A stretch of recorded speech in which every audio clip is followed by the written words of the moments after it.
All right, sports fan, what is up? We are back for another episode of The Fan in the End. I'm your host, as always, Stephen Rychel. The man left to me today is our guest for this afternoon, this evening, this morning, wherever you happen to be catching us on in the media world. Is Temple tight end, freshman tight end, Mr. Liam Fuller. And below me, as always, is my co-host, Mr. Marvin Powell III. And the man, Mr. Big Ben Troupe. What is up, gentlemen? How is everyone feeling today? Man, good. Always good, man. Another chance to get it chopped up. I mean, we got one of the best athletes, if not the best athletes on the field today. So, it's going to be a great show today. Yes, it is going to be a great show today. And without any further ado, let it be known that this interview is brought to you by Fight Wax. Now, everyone, Fight Wax is a product that helps treats cuts, swelling, scrapes, abrasion, rejuvenates, and restores stressed skin. It has been used for soreness, stiffness, recovery, designed for athletes in all active lifestyles. It also provides a ultra silky, non-greasy feel, deep hydration for everyday skincare, help fights dry skin. It has also been used for eczema, psoriasis, and other skin disorders. And make sure you guys are keeping an eye out because we're going to get the Fight Wax soap. And there's also a pet care products for especially our pit bull owners who know that our dogs who have that real sensitive skin, they get that yeast build up and they be tearing themselves up. That is great for those type of animals, guys. Make sure you're checking off Fight Wax. But without any further ado, let's get into the interview. Liam, first and foremost, appreciate your time today. I know you guys started getting back into work yesterday. Did I not see the first workouts were yesterday for the team? Liam?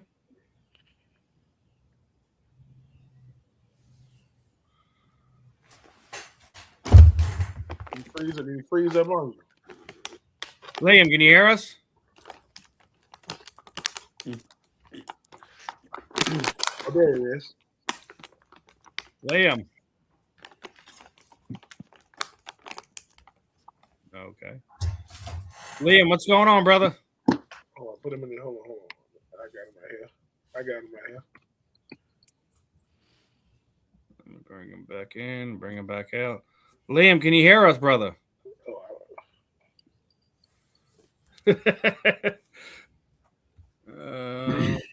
Gotta love technology. I'm trying to tell you. Yeah, it's always technology. Him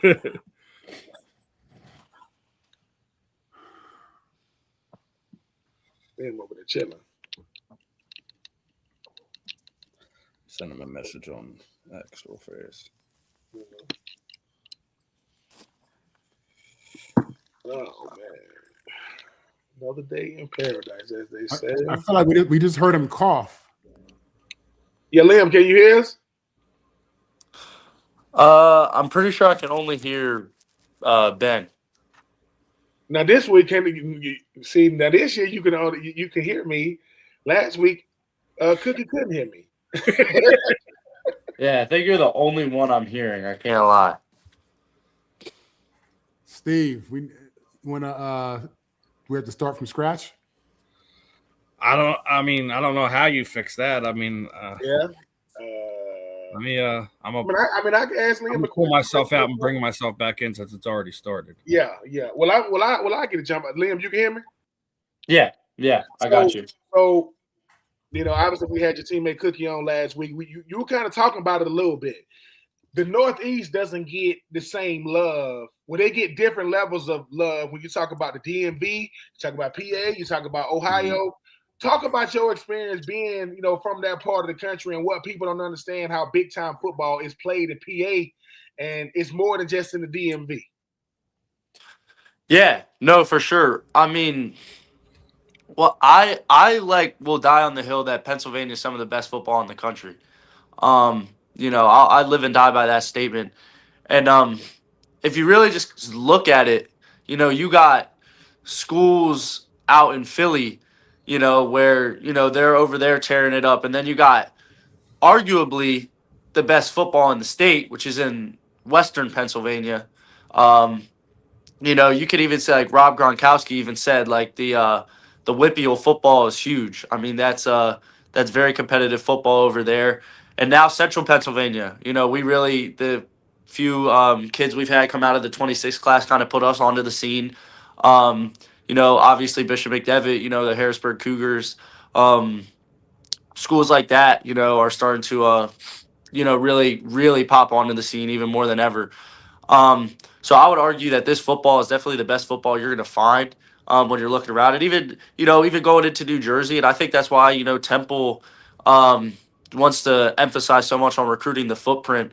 I think they make that a big under the new staff. They're going to make that a big emphasis, and I think that's really going to work out. Because a team, you come in with a bunch of guys out of college. There's chemistry. It's depending on the people takes sometimes it's hard to build, sometimes it's not, but having a lot of people from relatively the same area, from the same state, if you can get a lot of people that are from the same state, from the same three states, like just all from the Northeast, they kind of can get along a lot faster than from people all over the country. And I think that's going to definitely help us out with this new recruiting class. Our recruiting class was the best in the conference, so I'm very excited about that. And but no, I mean, I tell people, man, this is the best football you're gonna find. I mean, you hear Texas, you hear Florida, you hear California, and I'm like, that's not wrong. I'm not gonna say that's not good football, but up here, you're playing in the playoffs. You make the playoffs, you're playing in 10 degrees, 15 degrees, like that. That's playoff football weather, man. These guys in Texas are playing in the playoffs in 70 degrees. I'm like, man, that's a summer game up here. So, I just think it embodies what football is really about and the toughness, kind of the smash mouth aspect of it. So that's what I would say about Pennsylvania, um, being the powerhouse it is and nationally, football wise. There's Pennsylvania and there's Harrisburg, Pennsylvania. Yes. Where you're from, Yeah. yourself, Michael Parsons, Ricky Waters, LaShawn McCoy. What the hell going on in Harrisburg, Liam? I mean, what's up? Like, what's going on in Harrisburg? What's up, man? Talk to me.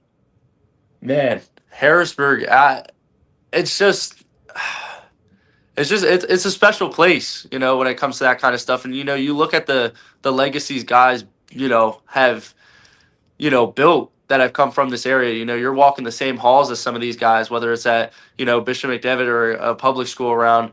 I mean, there's countless amounts of guys that come out of this area, and I think it's about time that we start popping onto the scene, because I was heard something recently, something about LaShawn McCoy, and they were said something that was like, yeah, LaShawn McCoy, is from just outside of Philadelphia, but and I was like, he wasn't from just outside of Philadelphia, he was from Harrisburg. Like, you got to say Harrisburg, like, we're a city, man. We need our respect.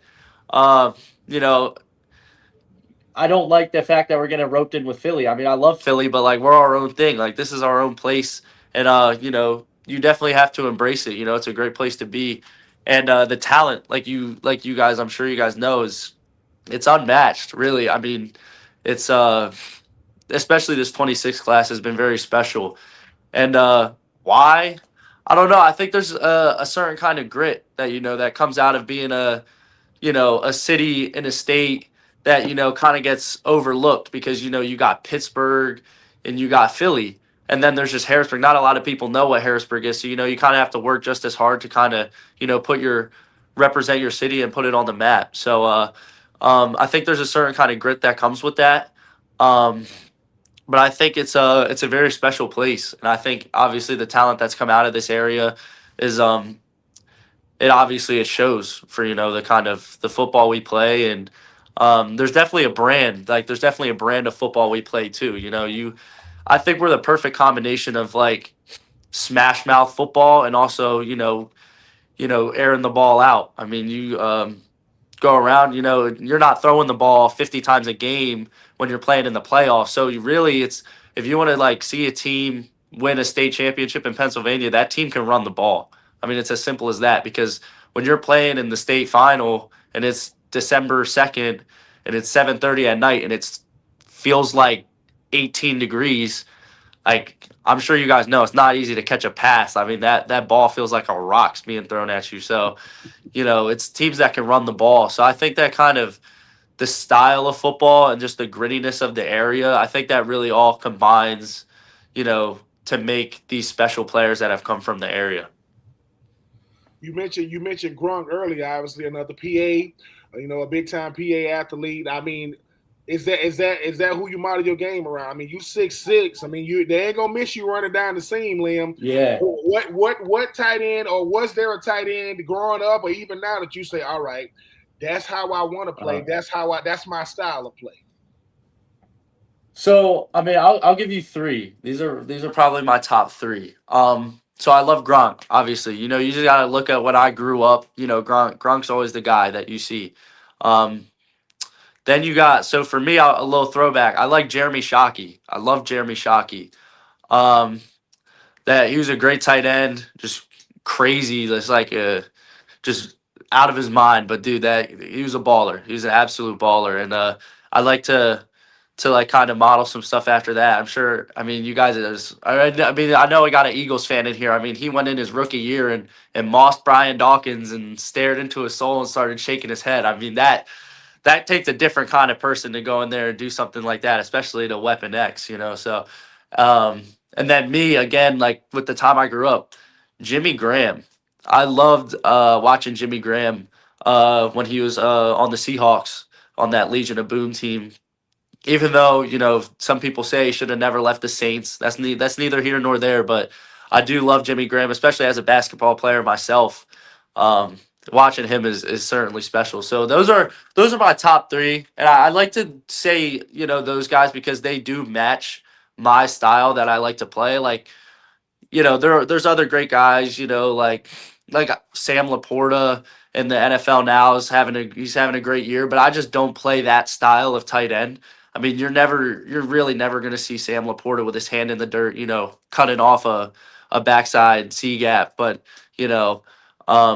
but that's the stuff that I'm going to be doing. So I like those big physical guys. So those are sort of the main guys that I've liked so far and who I try to model my game after. Oh, we lost Ben. Can you hear me now? Hey, Liam, can you hear me? Liam? Steve, can you hear me? I guess not. I guess he still can't hear us. He still can't hear us. Can you hear me? I can hear you. Okay. Should I log out? I think he must have just lost his internet. I'm not sure what happened, but I don't know why he can't hear us. Should I log back out and try to log back in? I mean, if we can hear each other, I don't understand why he can't hear us. That's odd.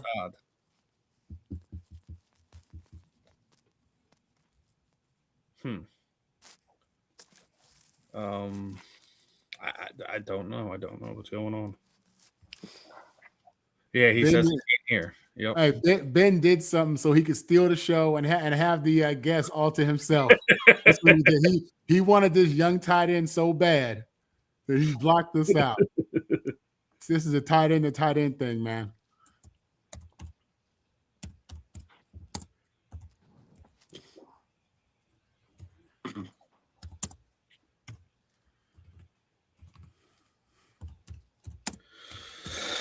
All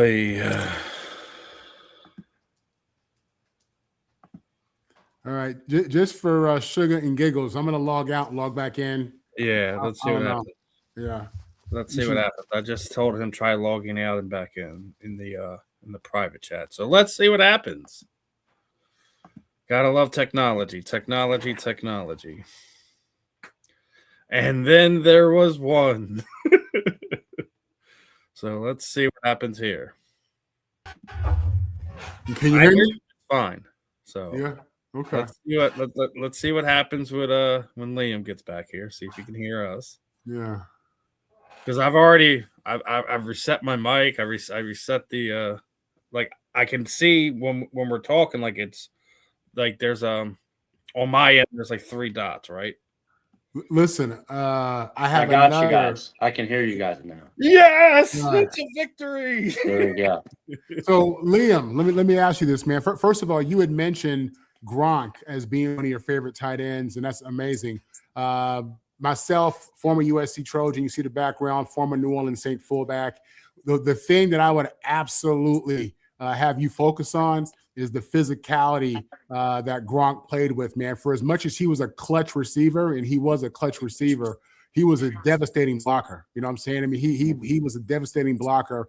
And, you know, that's one of the things that really separates tight ends from the next is not just their ability to go out there and catch the ball, man, but go out there and block at a certain level. So I definitely encourage you to do that. It's going to help you in your Temple career and as you move on. Let me ask you this, man. So this year we just watched Indiana, a team with players who had no stars, 1 star, 3 stars, 2 stars, a couple 4 stars, but no 5 stars, you know, and mostly 2 and 3 stars. We saw them go out there and dominate college football. Okay. I kind of look at Temple as a program that's similar to Indiana in that, you know, they've been around for a while. They've put a bunch of guys in the pros, but the university, the football program hasn't hit that level yet. When you watch an Indiana dominate with an average team of 2.5 stars, literally, does that encourage you and inspire you for what you guys can do at Temple?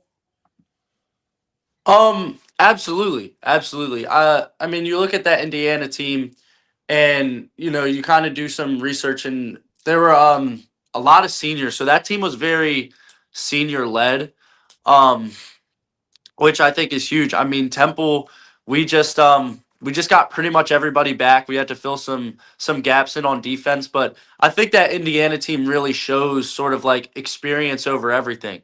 You know, talent does take you far, but talent and experience is definitely huge. And I think we're definitely going to have the experience. I mean, I'm going to be going in under Peter Clark, who's been there for 4 years, who's been balling. I mean, he was All-American, All-Conference.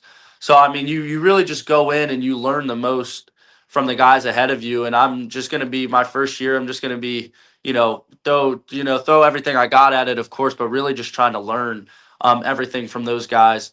And then you really look at the team and, you see the experience and, you do get, I mean, me personally, I get very excited, when I kind of see what happens. I mean, last year was the first year under the new staff. They had their best season in like 10 years. I mean, that's very promising, when you look at it from the outside in. So I think with the group of guys we have coming in, the best recruiting class, we just got like 30 kids out of high school. Ranked number one in that American Conference. He's on it. Absolutely. So, I mean, I'm definitely excited now. But I mean, I think in 2, 3, 4 years, I mean, I think we're going to be at the top of that American Conference sitting pretty. Can't lie to you. Yeah. Now, I got to ask you something, Liam. When I was looking into this, we interviewed somebody who was Jim Moore's best friend about a few months ago, and he was supposed to be your coach. You were initially slated to go to that university at Connecticut. He leaves, and it looks like Temple was like a last minute switch up. What outside of Coach Moore leaving, what made you choose Temple out of all the other places you could have potentially ended? What stuck out and said, you know what, this is where I want to plant my flag? Yeah, no, definitely. So that whole situation was crazy. I mean, I was committed to UConn for like 8 months. And then one day I find out a week before signing period, hey, everything is completely different.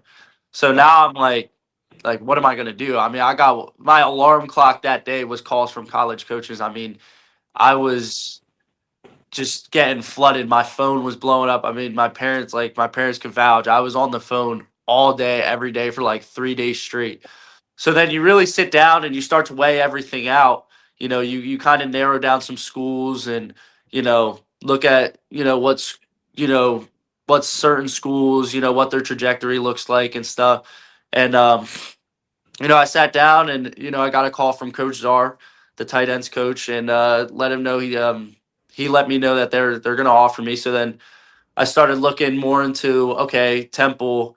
Obviously, it just didn't. So Temple, my initial Temple recruitment just didn't work out the first time around because, especially with transfer portal and all kinds of stuff, there's a lot of numbers sometimes are just weird going into the spring and going into the summer, and you don't know. So he was just like, didn't know if they would have a spot for a Y tight end like myself. And then some stuff got moved around, and that's like they found out that they were going to take a Y tight end. So he was like, listen, I wanted you the first time around, but just with the numbers, we didn't know if we had a scholarship at the, that we could give out to a high school kid. And he was like, listen, I have one, and I want it to be I want you to take it. And so I was faced with the decision because it was going to be a dead period on Monday. So like signing day was on Wednesday. And there was a dead period on Monday. So my only chance to OV was Sunday. So, I mean, a lot of other schools reached out, like some schools in Texas and obviously Colorado State where Coach Mora went. They were heavy on me too. But I came to the conclusion that I'm not going to sign to a school that I haven't visited. I just didn't feel comfortable doing that. And I made that known to coaches, and a response that I got back from a few of them were, you can wait, but we are going to look in the portal. And I'm like, okay, so that's not safe. Like, that's not safe for me. So I hit up Temple and I was like, hey, I'm interested in the OV, and went down and saw everything and saw just got a little feel for the culture of the program. And then seeing what Coach Keeler has planned, it's just like this is where I have to be. Like, this is where I have to go. And it helps that my mom played basketball at Temple as well. So that helps out a lot. She knows a lot about the area, and just so you look at it, it was just a great situation, and it also at the time was just the most safe place for me to go. I wasn't putting anything up to risk, but looking back, I wouldn't have changed it no matter what. Like I'm very happy with my decision. It all worked out very well. Marvin. Yeah. So Liam, when you look ahead at this Temple schedule, which game do you look forward to the most? Are you looking at a rival? Are you looking at somebody who that's been on your radar for a while? What are the games that you're really excited for going into this season? All right. So growing up, I was born into a Notre Dame household. Boo. So I know you're a USC guy, so I'm sure. Boo. I know you're the guest, but boo. But I was born into a Notre Dame household, so you'll see a lot in Central Pennsylvania, especially. There's a lot of Notre Dame fans, but there's so many Penn State fans. And there's no problem with that. Penn State's a great program, but going out this year they're coming to the Link. Next year going into Happy Valley, man, that's one that I've circled pretty big. Like that's one that I'm going to be really, really excited for. So yeah, I would definitely say that Penn State game. That's awesome, man. No, you're right. Penn State has a huge legacy program, and just definitely one of the blue bloods of the sport. So I can imagine growing up that was something that you saw all the time. Listen, in this, for people who are watching this and don't understand, again, you didn't hit the transfer portal, or is that what you had to do? Was it a situation where, as you were saying, it was signing day? He's still a freshman. Right. So with that said, so technically you should still be in high school, but you're doing the off-season stuff with Temple. Is that the case? No, I am still in high school. Okay. All right. But are you working out solo, or are you working out with a team? I know Steven said they had started up their program. Are you doing all your stuff at the house? Yes. I'm doing everything at home. I saw you. I think I saw one of your profiles. I had you at 230. Are you 230 right now? Are you looking to gain some weight? We're sitting at like 236, 237. Okay. Yeah. So I put on five good ones, I like to think. What do you want to play at? Looking at the Y tight end sort of body type, I want to get to, whatever I can stay athletic at, but if I can play at 255, yeah, I think that would be great. Yeah, you're 6'6", so you'll be fine. Yeah. I'm saying you 6'6". I mean, the thing is, you I mean, they call it not that you're doing it, but in high school they call it candy and cookie weight because you ain't got the program yet. And a lot of times, Liam, you're not gonna notice that you've gotten bigger because you're around the guys. You're gonna come home and your moms are gonna be like, because you don't really see yourself getting bigger.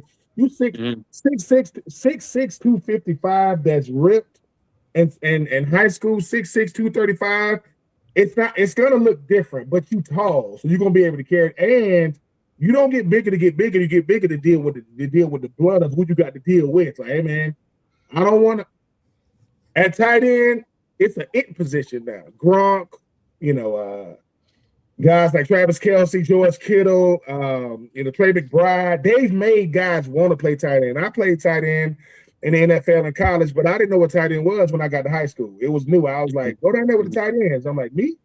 Like, yeah, I didn't even know what that was. So now guys are saying, look, I know what size I want to be. And you said it. As long as I can stay athletic, it don't matter how big you are. Because Gronk was what, 265, but he was athletic. And tight ends now are really what they run the passing game through. They'll run the passing game through you guys. I know you mentioned, I played, he's a couple of years older than me, but I played with Jeremy Shockey when he was at Miami. I obviously know about Gronk. With you though, being a tall guy, what is the best part of your game? Because I know you still young, but what if somebody said, Liam, man, what do you do the best and what do you got to work on? Man, you look at the advantages, sort of just with the frame. The catch radius is huge. That's definitely something that just comes with the size. But and this is why I like Gronk. So Gronk wasn't running like a 4.5, a 4.6. But the way like tight ends like Gronk can use their body to create space and even sometimes run a route and even kind of shield someone with their body and then, get a quarterback that knows them well to put it in a spot where only they can, catch the ball. That's huge. That's why I like, watching those guys. I'm a 4.7 guy. I'm not a burner. I'm not like running a 4.58 like some of these like 6'3", 225. Like I know what kind of tight end I am. So just running really like good routes and using your body to create space. And but with that comes you need to have very high football IQ as well. Where to sit in certain zones, and maybe sometimes if it's a man, depending on leverage, you have to alter your route. So that definitely has to come with just having some football IQ. And in the blocking game, one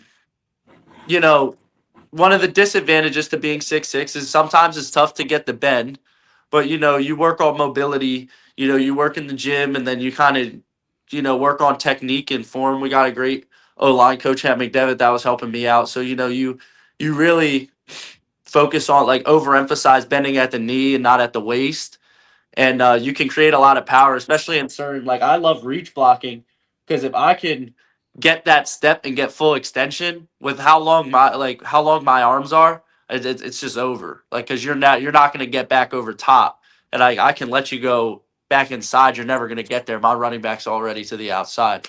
So there's a lot of advantages, but it does come with some disadvantages too. Being a tall guy, DBs aren't tackling you up top. Yeah. And in Pennsylvania high school football, you can't hurdle. So sometimes you just gotta just kind of lower the shoulder, and sometimes you'll take a shot at the ankle or the knee, and you kind of just gotta pray that that's a rule. your They prehab. don't let y'all jump over people. Not in high school in Pennsylvania. I'm gonna give you some. I'm gonna give you some free game, and I had to learn. I got long arms too. I'm 6'5". You taller than me. They tell us when you block to extend your arms. Here's why. As I got older, I realized. You ever seen somebody get in a fight and somebody jacking somebody up, right? You see how they got them jacked up like this? You are your strongest when your arms are in like this and you grabbing them, pull them to you, because here's what a defensive player wants to do. If you already extended, they want to do that to you. They want to get you extended so they can see the ball carrier, right? They want to do you like this and see the ball carrier.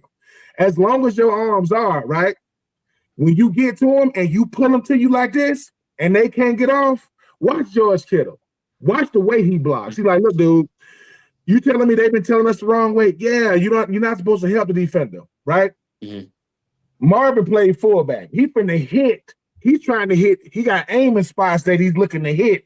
He said, look, man, I'm looking for an aiming spot, which means he's getting out of there whether he don't want to or not. Because I'm gonna hit as tall as you are. When you get underneath them and you pull them to you like you jacking them up, you're gonna be looking around like, am I mauling people? Yeah, because you still gonna be breaking your 6'6" frame. You still gonna be bending with your knees and not your hips. But this time you ain't helping them. Because I'd be like, how did this guy make the play? Because if you extended and he extended, he can see the ball carrier.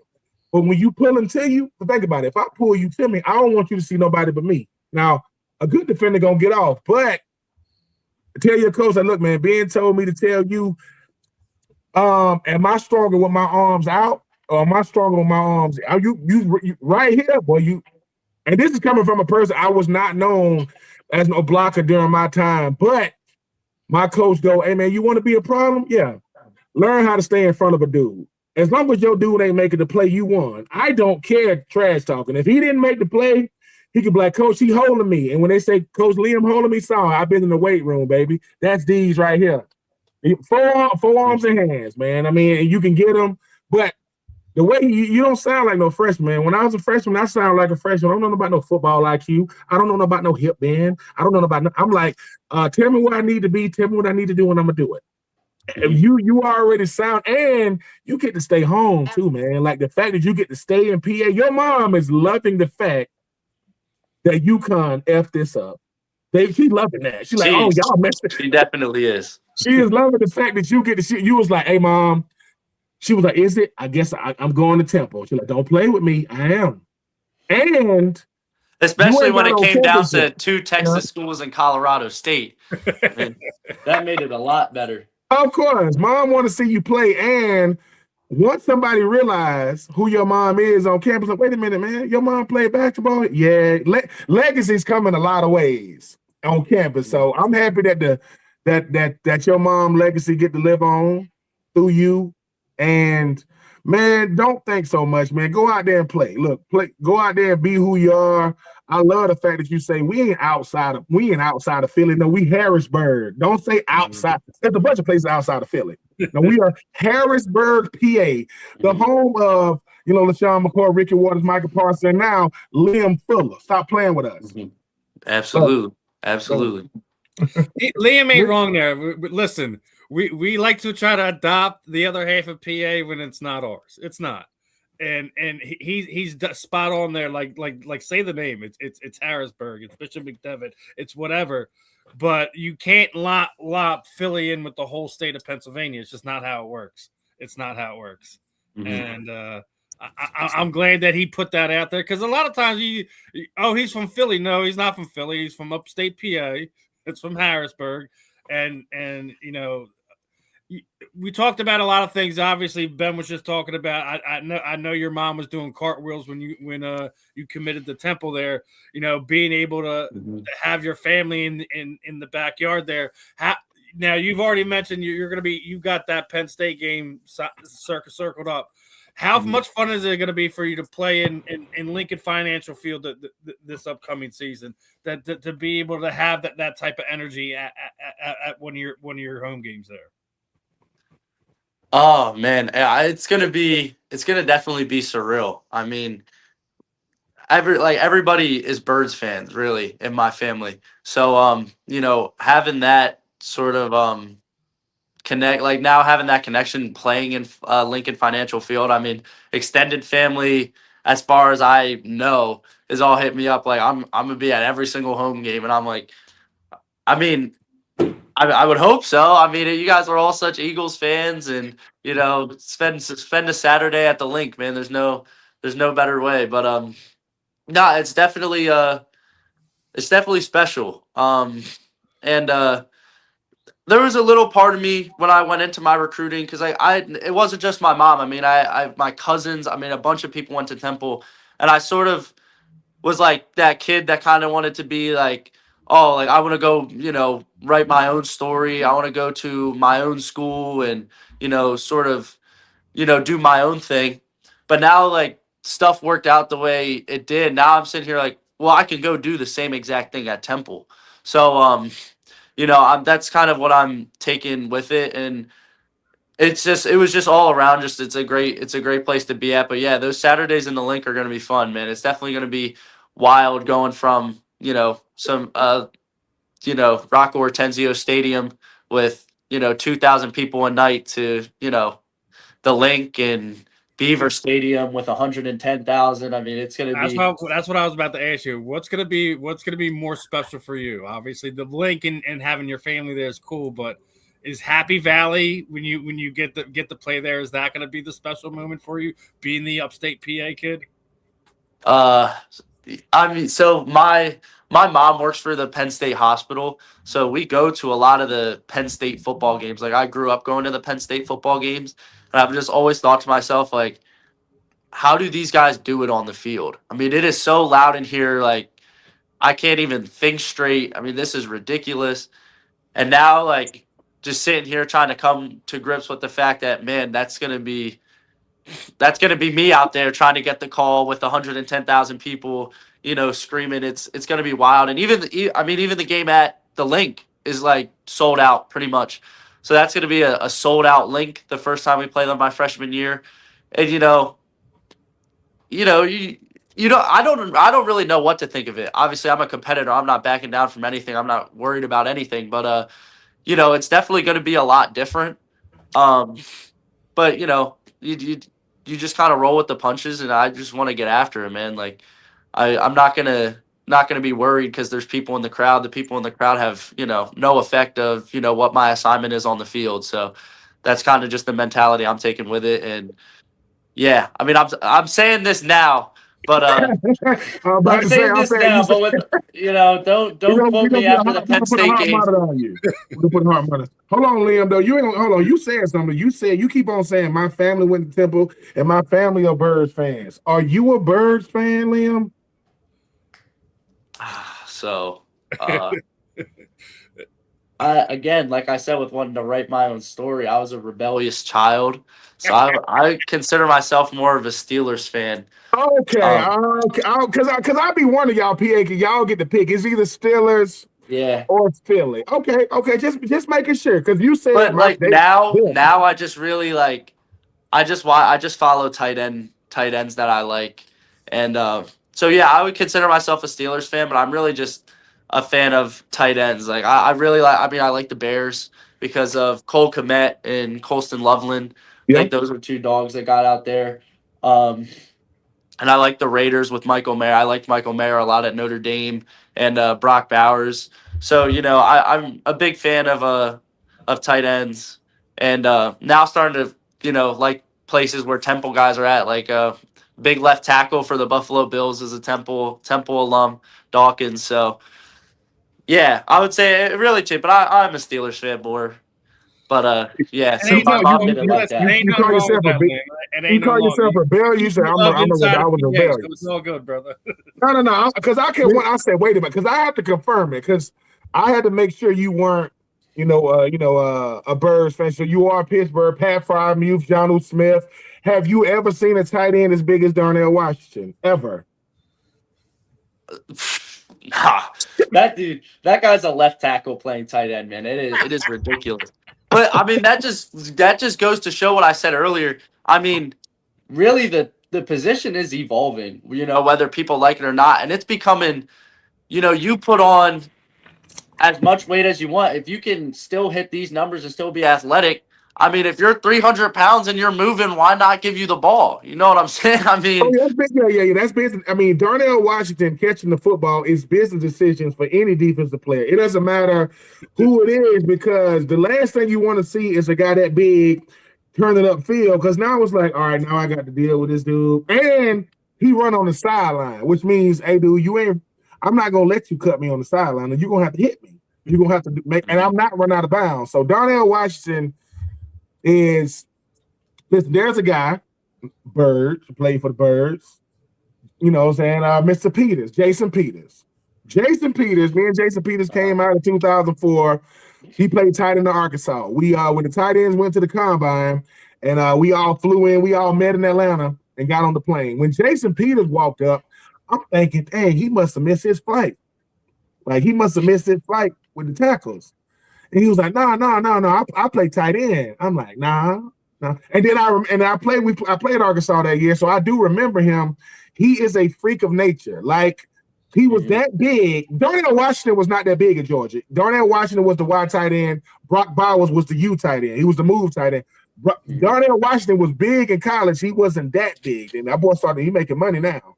So, he started, but Jason Peters is who I think Darnell Washington will end up being, because he's not going to continue to be able to play tight end that big. Now, right now, in Pittsburgh, it's working. But I've seen Darnell Washington before. He just didn't get the ball thrown to him. I saw him at Arkansas. Jason Peters, I think when we weighed in, you start hearing, 6'5", 6'4", 245, 255, 265. You heard 6'5", 325. Like, wait. He's in the wrong room. But Polly was probably going to be a Hall of Famer at left tackle. For what he did in Buffalo, what he did, in Philly, and obviously he made some decisions outside of Philly that I don't necessarily agree with, but people trying to make money, I ain't mad at him. But yeah, I would say, Liam, you got the best attitude, and like you said, the tight end position is evolving, and tight ends are only good when you got a wide tight end. Why if you don't have a tight end like you, like me, that put our hands in the dirt, the U tight end is not, because U tight ends can block, but they don't want to block. They want to get out there and get in the passing game. Y tight ends are more of the Swiss Army knife. Mm-hmm. You can do it all, man. And like you said, look, you don't got to be fast. Tight end, it's simple with a tight end. You don't got to be fast. You just can't be slow, and you're not slow. So you don't got to be fast. You just can't be slow. And slow tight ends means, that you catch a route wide open. Can you get 30 yards before you get caught? Because guess what? Most fast guys get caught after that. You know what I'm saying? We ain't Tyreek Hill, but the tight end position is evolving. Liam, now I got to watch Temple. See? Now I got to watch Temple. I get to tell my family, no, man, I talked to Liam. They're going to say, you do not know him. You do not. Liam grew up going to Penn State games, going to the Penn State Hospital. Mama went to Temple. Family is Birds fans, and he liked Pittsburgh. Yeah, that sounds like an E. Hollywood story. That sounds like a 30 for 30 football story. And Liam saying, now, no, Liam, here's the real thing. What happens when you get drafted by the Birds and you got to play against Pittsburgh? Yeah, just being in the NFL that'll be enough, man. That's enough. That's enough of an honor, man. I probably wouldn't even be thinking about it. But you bringing up Jason Peters actually reminds me of this. So I went to we were doing like a fundraiser at my school, and there was a lunch, and I was sitting at a table with LaShawn McCoy, and he's asking everybody questions, and then I ask him, I'm like, who are the best players you've ever played with? And he says Tom Brady, and then he's like, but do you really want to know who the best football player I've played with was? I was like, I mean, yeah, I will ask you the question. He was like, Jason Peters was the best football player I played football with at my whole life. And I was just like, wow. That really you kind of pause for a second. You're like, you played with Tom Brady and you're saying Jason Peters is, and I was like, why? He's like, once you play football more and more and start to understand the game more and more, he was like, you'll understand a lot more. And I was like, all right. So I do have his phone number, and I will, when I start playing college football, I'm going to text him and be like, okay, I got you. I know what you were saying now. Now you got Jason Peters as your favorite player. So I did think that was interesting when you brought up Jason Peters. Yeah, but you know what he's really telling you too? That means that somebody's asking somebody who the best football player they've ever played with, and they telling them, I played with this dude named Liam Fuller. That's what he's trying to tell you. Like, Tom Brady is easy. He's the GOAT. Everybody, no one's gonna dispute that. Mm-hmm. But he said, the longer I played football, and I realized, wait a minute, man. Like, this man played left tackle for almost 20 years in the NFL, and he went undrafted. He went undrafted at Buffalo, and then he went to Philly. And what he's saying is, man, I get it, man. The best football players, man, everybody don't know him. You asked him the best football player he's ever played with, not the best football player to ever play football. That's Tom Brady. To most. He's saying, dude, this dude could do anything. Tom Brady played quarterback. We know Tom Brady can't catch, right? We saw that. He cannot catch. They threw it to him. Yeah, we did see that. If they threw it to Jason Peters, he would have caught it.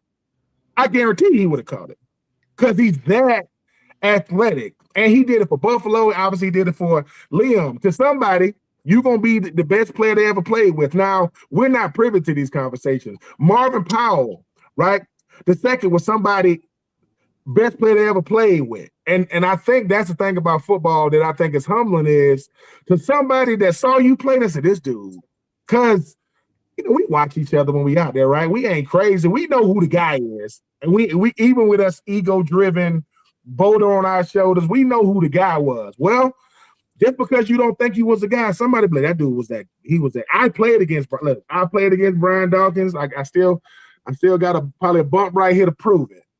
Brian Dawkins is the best safety I've ever played with. But I also played against Troy Polamalu. I played against Ed Reed. I played against Sean Taylor. I played against John Lynch. I played against, some of the best ever come out there. That was a scary time to be playing football, well, man. Yeah. My goodness. But what made Brian Dawkins the best, he played how he looked. You know how certain guys, they just look it in their uniform? Mm-hmm. Yeah. He played like that. I mean, he ain't the biggest, but dude, he got his arms all oiled up, showing off the muscles or whatever, and he is going to hit you. Ain't gonna be no, man, are you gonna hit me today, Mr. Dawkins? No, I'm gonna try to knock you out, and I'm gonna pray for you.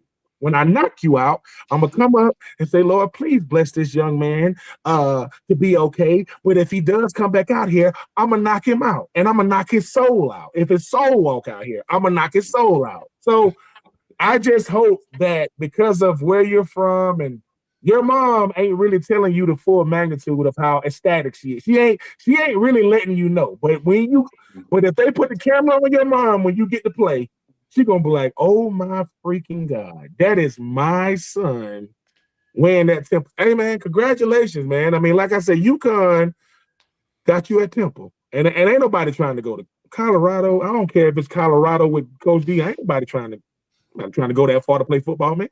You a Northeastern kid. I want to play in the Northeastern kids want to play in the Northeast. West Coast kids like Marvin want to play on the West Coast. South kids want to play in the South. Because just like you don't know nothing about the heat, we don't know nothing about the snow, sir. When Southern kids come up north, we want to make a snow angel. We wait a minute, it do this every day? Yeah. It's going to be like this for 3-4 months because we don't know. How do I know? I lived in New Jersey, and I got introduced to black ice in a different way because I didn't know what black ice was. I'm thinking, well, black ice is black, right? Like, not really. That's just kind of a practice. I'm looking for black ice on the ground like a crazy person. So my daughter I take my daughter to daycare and I come outside and my foot hit the surface and I went up in the air like the dudes off of Home Alone. I'm like, God. And I hit the ground. I get up real fast and I run back in the building. I don't know why I did this. I come back out the building. I'm walking back to my car, and there's a person in the car behind me. They saw the whole thing. They like, yeah, I saw you, bro. Like, and nobody gonna know but you and me. And so yeah, man, I'm rooting for you though, Liam, man. I'm biased because you play tight end. I'm always biased to the tight ends, I think. And Liam, you're 6'6". So when your coach say, hey, we want you to come into the backfield and do a wham block, tell them no, we don't do that. We're not fullbacks. Marvin is a fullback. Right? Just because you can, because let me tell you what's going to happen. Remember how you said you got to do that knee bend? That linebacker is 6 feet. And he going to run. I'm just telling you, I tried it. It doesn't work. I tried it. I got a concussion. I went to the Tampa Bay Buccaneers and I did a wham block in training camp. And that's the last play I remember. I got hit and I woke up in a hospital room going, what's my name again? I'm telling you, don't. We block people. They're right there in front of us. Safeties, linebackers, defensive ends, outside linebackers. Coming into the backfield, coming up, trying to hit the middle. You got to come up in the middle linebacker. You got to hit Nakobe Dean and Bond and those guys. Leave that alone, sir. I want Yeah, that to was I want to like see you healthy. I do. So I do play in the backfield at my high school now, and my sort of like welcome to high school moment was I was off the ball like playing at H, like a sort of on the wing, and I had to come across into the flat. We were kind of it was a play action, so I was like, oh, like all right, let's get it. So I start booking it across, and I'm looking like I start to look back a little too early, but I was like a sophomore, so and I was looking back a little too early, and the DN like did like a wide rush, and then my tackle set back, and I ran right into that DN and didn't even see him. Man, there's a clip of it from practice. I was vertical with my head on the ground, and I was just like, it was right then and there. I was like, okay, yeah, let's go. Like let's get me attached. Like let's let's run outside zone. Let's run inside zone. I don't like this. So I got a new respect for fullbacks. And we did get a fullback who's my good buddy Jack, who's like five. Yeah, he's like 5'9", 240. Absolute. He's like benching 405, just a spark plug kid. And I was like, yeah, this is more his speed, man. The fullback that stuff's. Man, that's a different kind of football right there. So yeah, I'll never forget that.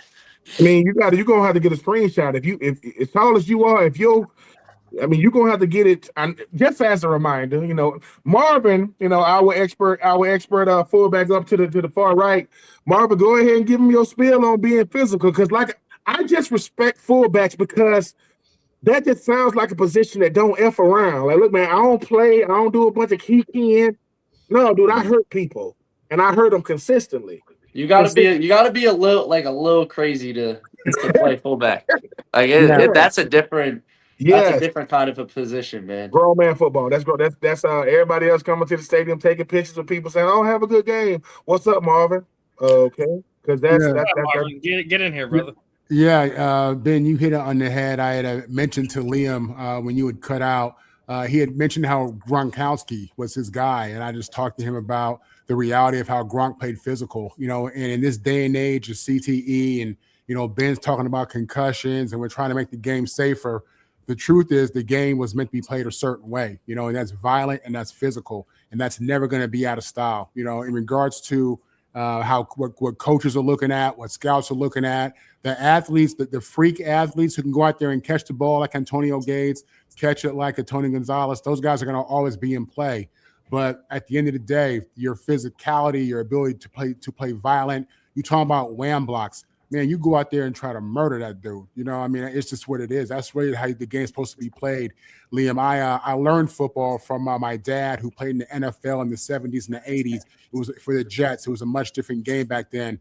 They weren't trying to protect the quarterback. They didn't care about defensive receivers. That wasn't even in play. You know what I'm saying? It was knock your head off football, and I highly encourage you to play with that mentality. Let me ask you, Temple's a great school, man. What are you going to study in college, and what are your plans after football?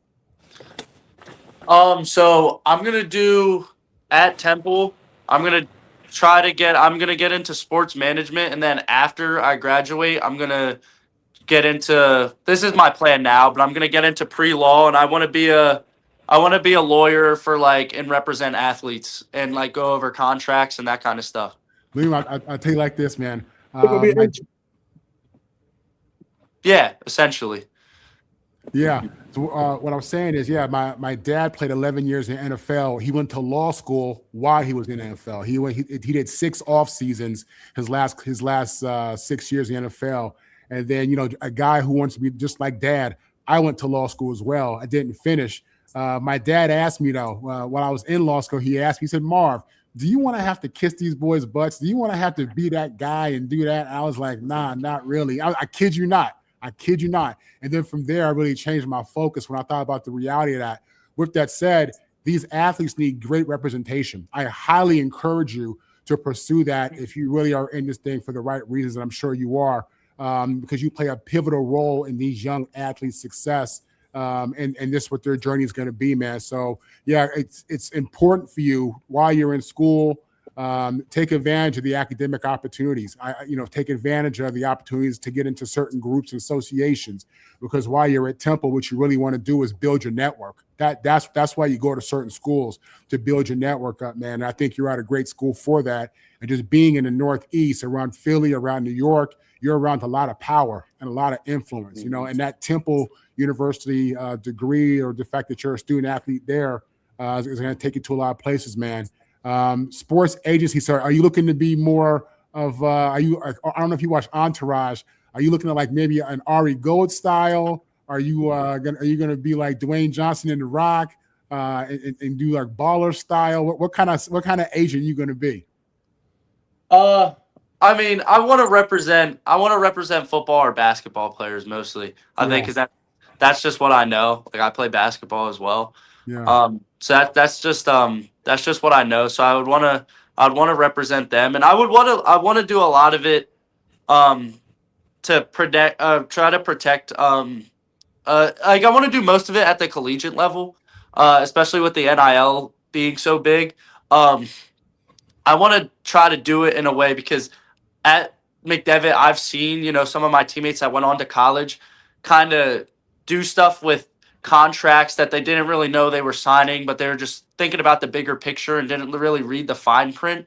And a lot of them, fell into some situations that, are unfair, but it's kind of just, it's a business and that's just how it is. So, seeing that, I'm like, I don't want that to I want to try to protect as many people from that as I can. So that's kind of the motivation behind it, and that's like sort of what I want to do.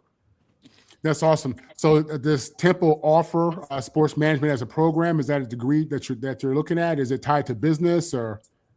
Yeah, it is. It is tied to business. So I think getting that the business side of it, and how people who make the contracts think is definitely going to help when I want to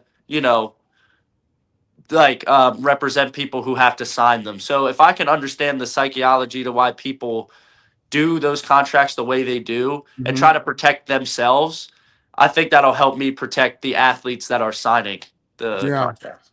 Definitely. And back to what you had said, man, having that business background is crucial when representing athletes, anybody in the industry, because what you're talking about is getting into the entertainment industry, sports and entertainment. And then that legal background is also equally as important, because you're right. You're going to be in front of a lot of contracts. And, Ben can tell you, man, it's one of those things where a little bit of language here, a little bit of language there, and you ain't getting what you thought you was getting, or it ain't going to go down the way you thought it was going to go down. And you got to have somebody who's reading the details, man. So that's good, man. I think that's outstanding. I think you're in a great situation to do that. And as you go through your own journey as student athlete, you're just going to see things. You're going to see guys go to the pros. You're going to see guys training for the combine, training for the pro day. And you're going to be around all that stuff, man. So that's awesome, man. And I wish you the very best of luck with that. In the meantime, boy, I highly encourage you, get your mind right, Liam. Get your mind right. You think physicality and violence when you lifting, when you running, when you laying in bed at night before you go to bed, man, that's just what it is. Your ability to go out there and attack, and I mean really attack these people and be violent with your hands, is going to separate you from the rest, man. So I'm happy to hear you talking that language, man, and I encourage you to stay on that. Thank you. I appreciate it. Yeah. Now, I got one last one before we get ready to let you go enjoy the rest of your day, the afternoon, right? So obviously, we talked about a lot of things here today. Temple, obviously, you already got your photo shoot on. You sent us a bunch of pictures. One, are you? What number are you sticking with when you get out there? So my guy Peter Clark has 88. So we'll see what happens, because he's been such a major piece to that program, and he's just done a lot, and he's really earned himself a name there, and so he could get voted for a single digit. He might just decide to stick with 88, but whatever happens. I'll take whatever they give me. Now your mom was a big part of the Temple basketball program. Temple basketball has been huge for Temple athletics. Are you gonna go out there and support the basketball programs as much as you go out there and support the football programs, being as your mom was a big part of Temple basketball as well? Yeah, absolutely. So my mom, as a sports alumna, still has like she like sponsors athletes still, and a lot of the time she'll get a basketball player on the women's team, and so we go to her alumni games and stuff, which is that's always a good time. I've been going to those since I was a little kid as well. So yeah, no doubt. I mean, if it was up to me, I'd be going do both. I mean, I can hoop a little bit. I'm probably a lot better in my head than I really am. But no, I absolutely, I'm definitely gonna go and just sort of embrace everything and kind of take it all in because college is it's a short part of your life, but it's very it holds a lot of weight, for the rest of your life. So yeah, I'm gonna just embrace everything and embrace being in Philly and all the great sports and everything Temple has to offer. And then yeah, I just we'll just kind of take that mindset into it, and I think it'll all work out great. Well, hopefully, you and your mom can catch some basketball games, regardless if you're playing or not, and kind of enjoy that. What I typically like to do here at the end, as we wrap things up, is kind of throw the proverbial microphone over to you. Anyone you would like to thank, shoot out your social media sites. Anything else that you would like to let the people know about that we didn't touch on this afternoon. The time is yours, my friend. Man, I mean, I guess I'll plug my Instagrams, Liam Fuller _88.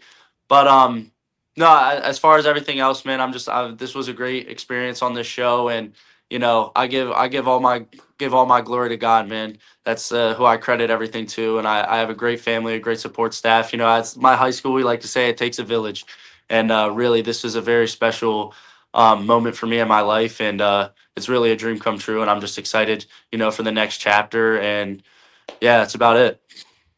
Liam, yeah, it was definitely a pleasure having you on here today. Getting to learn a little bit about you. You're always welcome here on the program. If there's something's going on, something you want to share with some people, whatever. You always have an invitation here on the Fan of the End, the South Florida Tribune. You can if you have anything to ask, you want to reach out to Ben or Marvin, just let one of us know. We'll get you in contact with these guys. Always to have somebody to talk to, listen to, give you some feedback on some stuff. It's one of the things that I love about doing these shows is just connecting people with people they didn't normally have contact with, and just spreading the positivity around. So appreciate your time today. We're definitely going to be keeping an eye on what goes on with Penn. Ben's already on it, getting on your Instagram. Yeah, that's me.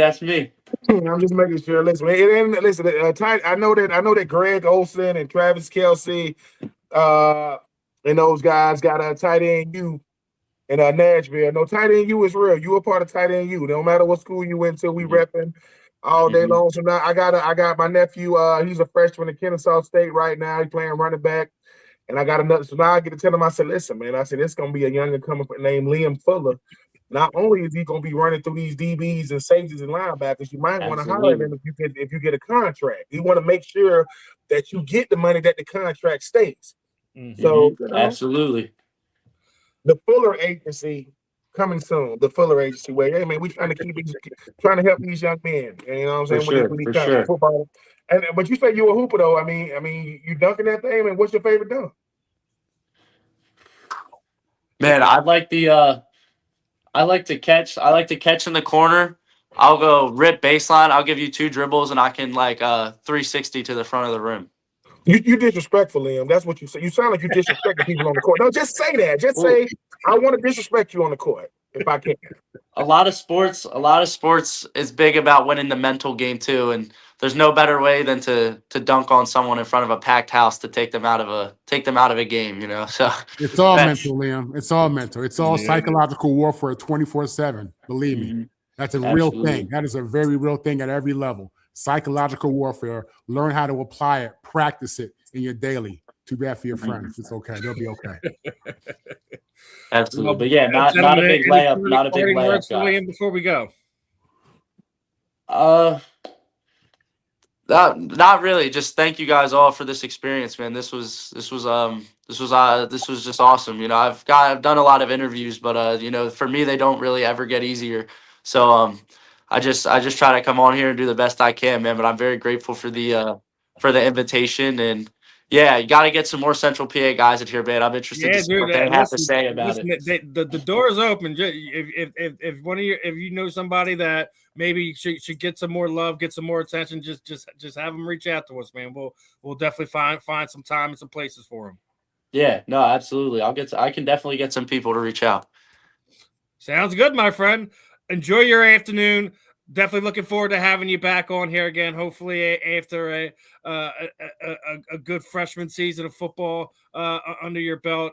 Again, the interviews will get easy, and Liam, like obviously, we're you're still a young man, still cutting your teeth, still getting used to what to expect, what not to expect. It's all about the repetition, my friend. You'll get used to it after a while, and it'll just become second nature to you. Absolutely. Thank you guys. I really appreciate you guys having me on. No, Thanks it's for coming definitely our on, man. pleasure, Appreciate Liam. You have a good one. Stay in touch, my friend. Good luck. Absolutely, guys. Have a good one. You too.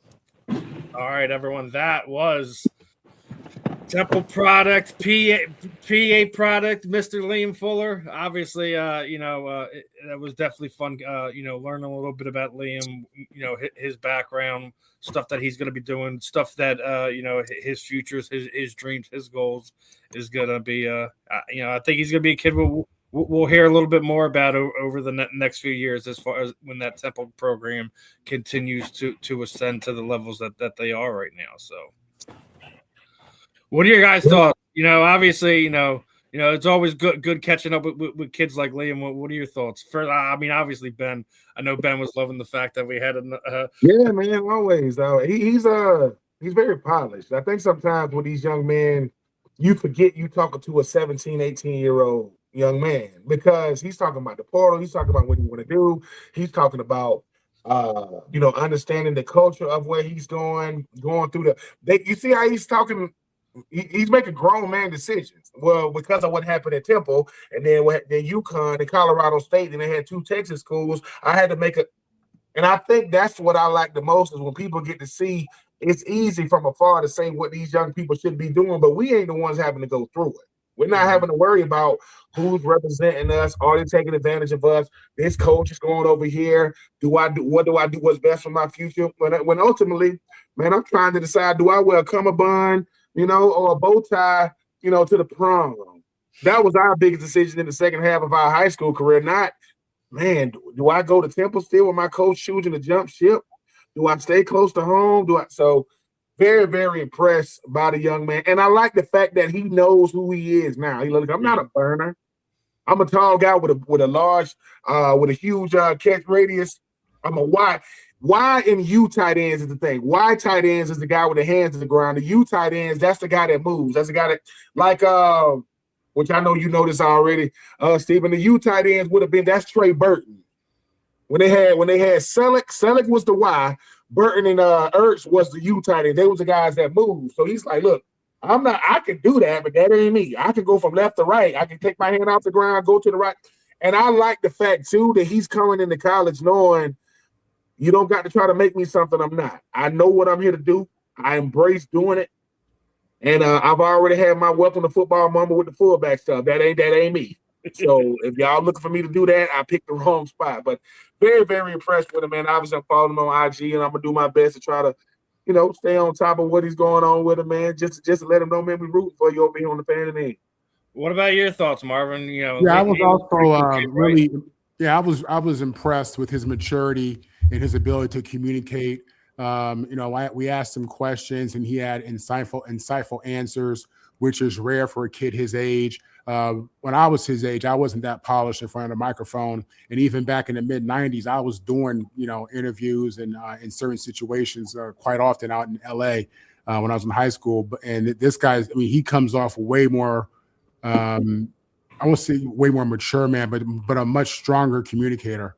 And I think that's awesome. I think for a guy who wants to get into representation, for a guy who wants to get into sports entertainment, I think he has the right personality. I think he looks like he's a young, strong kid. And I'm talking about more of just of his core of who he is as a man. And his parents, his mom, did a very good job with him. He was talking about being competitive, and I think there's a benefit when your parent has been a college athlete. I think the main thing that I see that a lot of college athletes who are my friends who have kids, you teach your kid to be a competitor above all, and I mean a competitor in all areas of their life that matter, that they care about. And I see that in him. So kudos to his mom for her impact on him, because I see it. And I was highly impressed with this guy. I really was. He sounds to me like a kid who has his head on straight. He knows what he wants. And that's half the battle, just knowing that, just having direction in your life and having a plan. So, yeah, I thought it was a great interview. I thought he did a great job representing himself for somebody who wants to get into sports entertainment. I think he does well in media. And, I hope that he plans on, outside of social media, I hope that he plans on doing his own podcast or something to get going, because I think he's like that. So yeah, good kid. I think he has a bright future. Mm-hmm. I do as well. It's one of the reasons why when he added me and I started looking him up, I was like, this should be a fun interview. So, and getting right into it, obviously there's been a lot of news and topics in the current stuff, but also throughout this year, and I wanted to kind of get on this one, right? So we were talking about the stuff that was going on with Teddy Bridgewater this year. So now there has been a bill passed because of Teddy Bridgewater's suspension as the head coach at Miami Northwest. They're using over $200K of his own money to fund team expenses.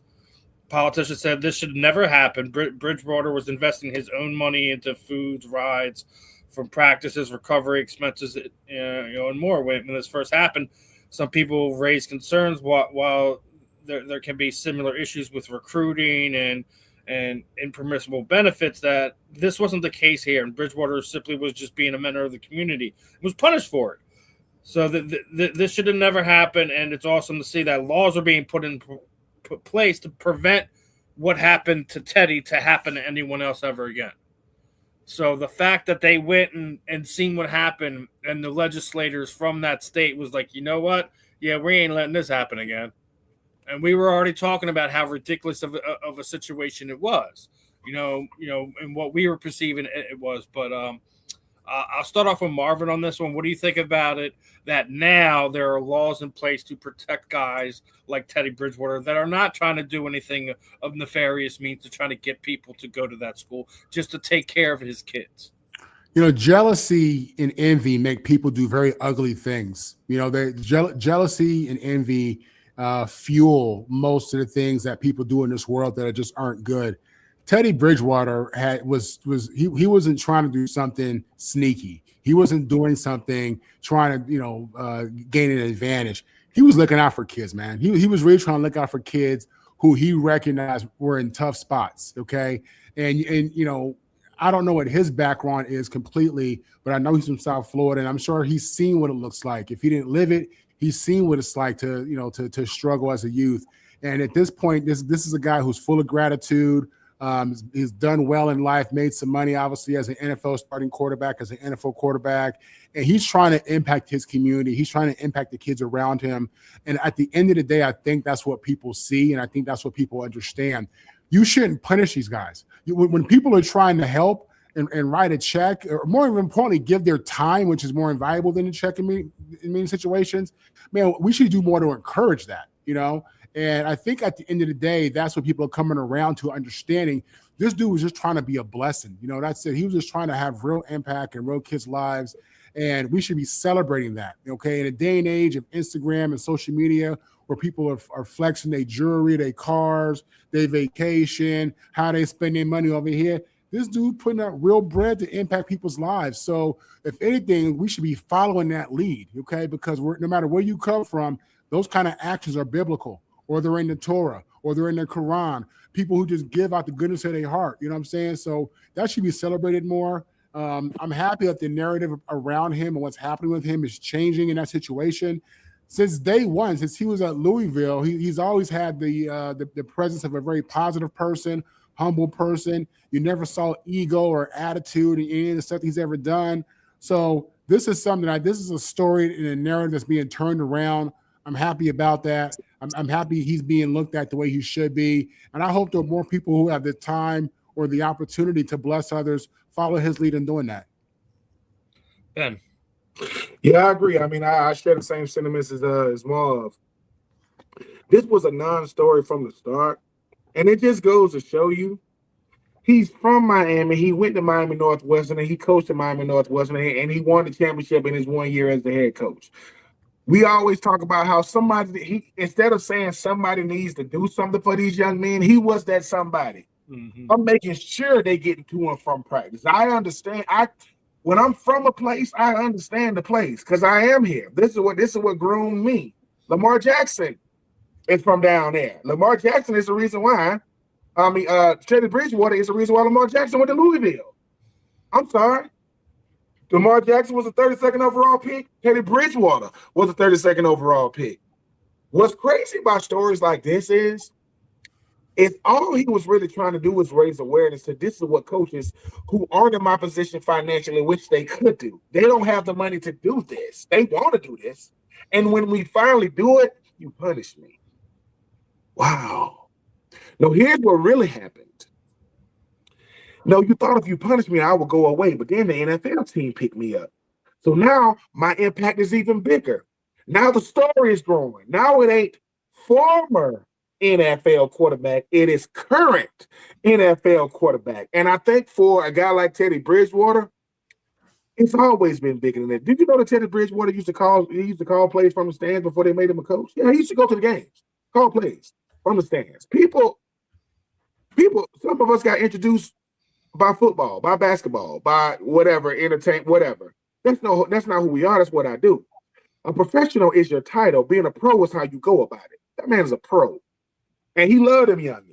And he showed it. How you gonna punish me for using my own money? If that's the case, every teacher that's ever bought supplies would have got suspended for it. But you don't do that. Teachers aren't buying supplies because they're trying to be good teachers. They're trying to buy supplies so the kids have them because they ain't getting funded through the school to do it. Miami Northwestern is one of the most prestigious schools in Miami, but it's not in the best area. So you can show up on Friday nights and cheer for these boys, but y'all ain't giving out no Uber rides. Y'all ain't giving out no meals. $20,000 ain't no chump change. And that's making sure that all of them get taken care of. Listen, congrats. With so much respect for Teddy Bridgewater. So much respect to the lawmakers and that decided, look, we can't do this, right? Like this is what we're doing, suspending people. Because it's more coaches doing what Teddy Bridgewater's doing. They just don't get the recognition because they ain't a big name like Teddy P. That's what it's really all right.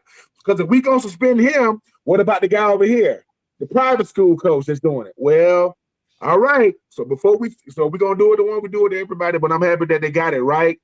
And what you think Teddy Bridgewater gonna do when his NFL career is up? I give you one guess when he gets done. So. And Teddy Bridgewater went back to the NFL because he knows the bigger I become, the bigger my platform becomes, the bigger my voice becomes, the more I can do. I am from Swainsboro, Georgia. I have a nonprofit called the Uncommon Crew. It's based out of Swainsboro, Georgia. I'm not doing it for nothing noble. I'm from there, and I can speak for Teddy Bridgewater. If you're gonna replace me with who? Think about it. If I was in position to do it, that meant that nobody was there already. Wasn't nobody there. I'm not talking about the coach. I'm saying before we complain about the methodology, right?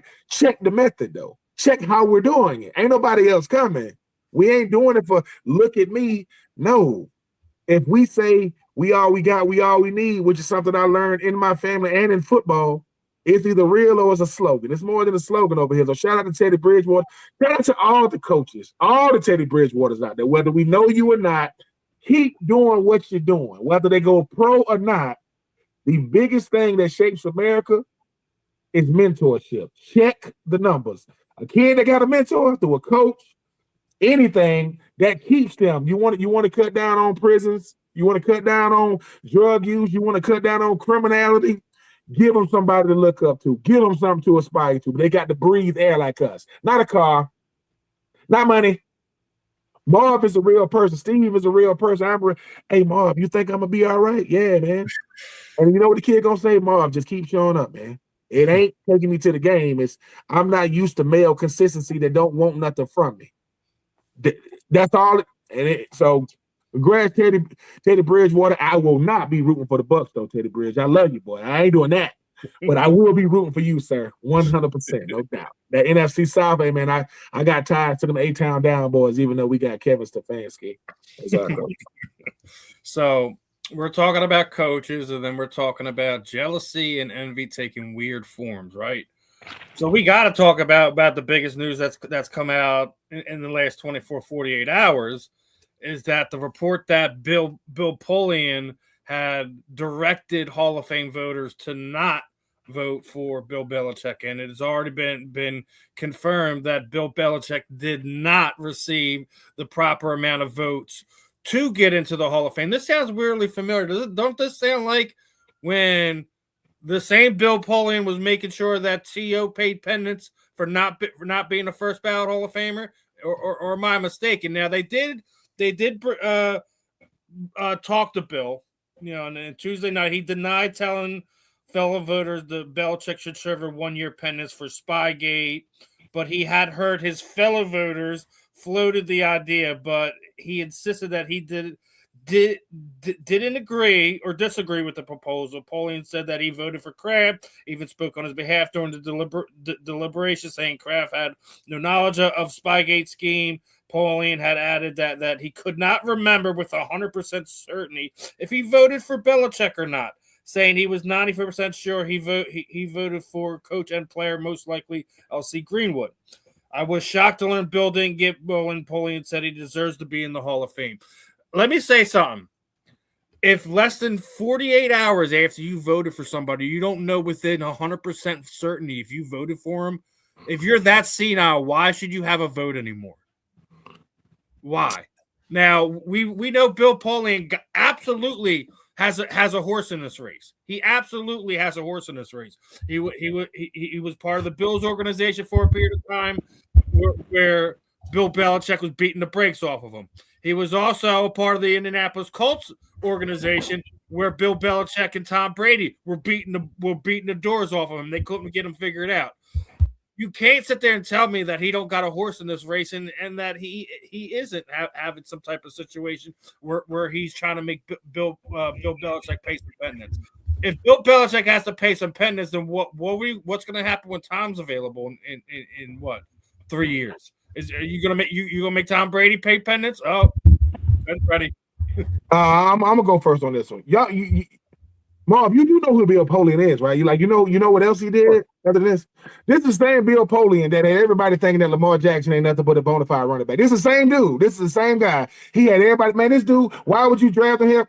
I'm trying to tell y'all, these things happen in plain sight. I don't know Bill Polian, but you think everybody using their leverage for good?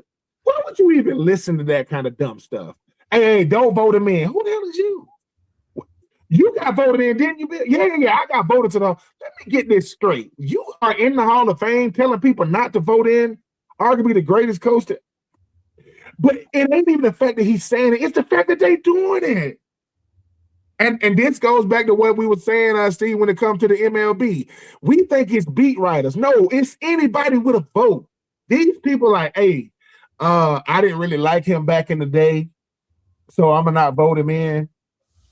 Lamar Jackson, 2-time regular season MVP, probably should have been 3-time MVP if you look at the numbers back in 2025, but that's another story for another day. A person that's already in the Hall of Fame is telling people to not vote for Bill Belichick.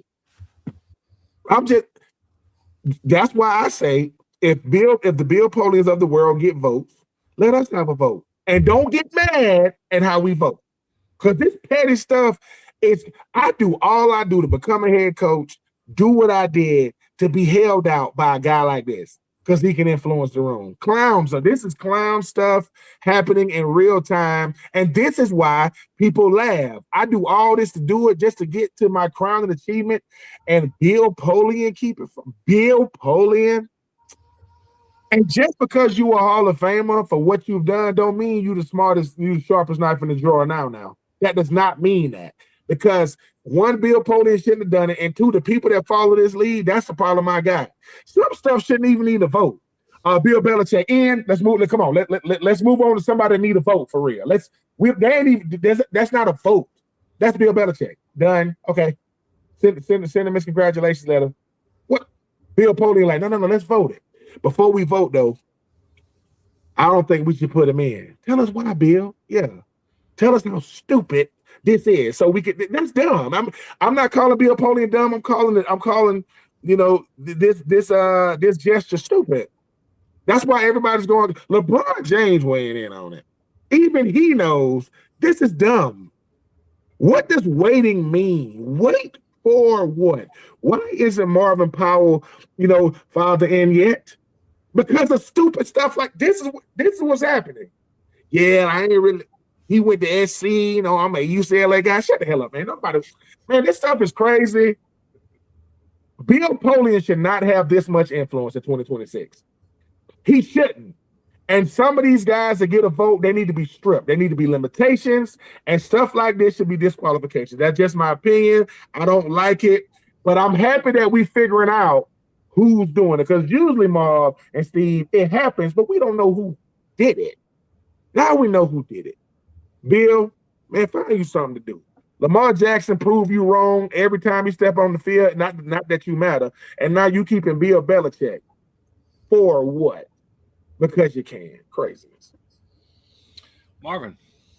Yeah, I mean, if Bill Belichick isn't a first ballot Hall of Fame coach, then who is? In a game where the most important the trophies matter in football. And that's what it is. Records matter, numbers matter. But in the NFL, it's about the trophy. It's about the Vince Lombardi, period, point blank, okay? This guy's been to 10 Super Bowls in his career.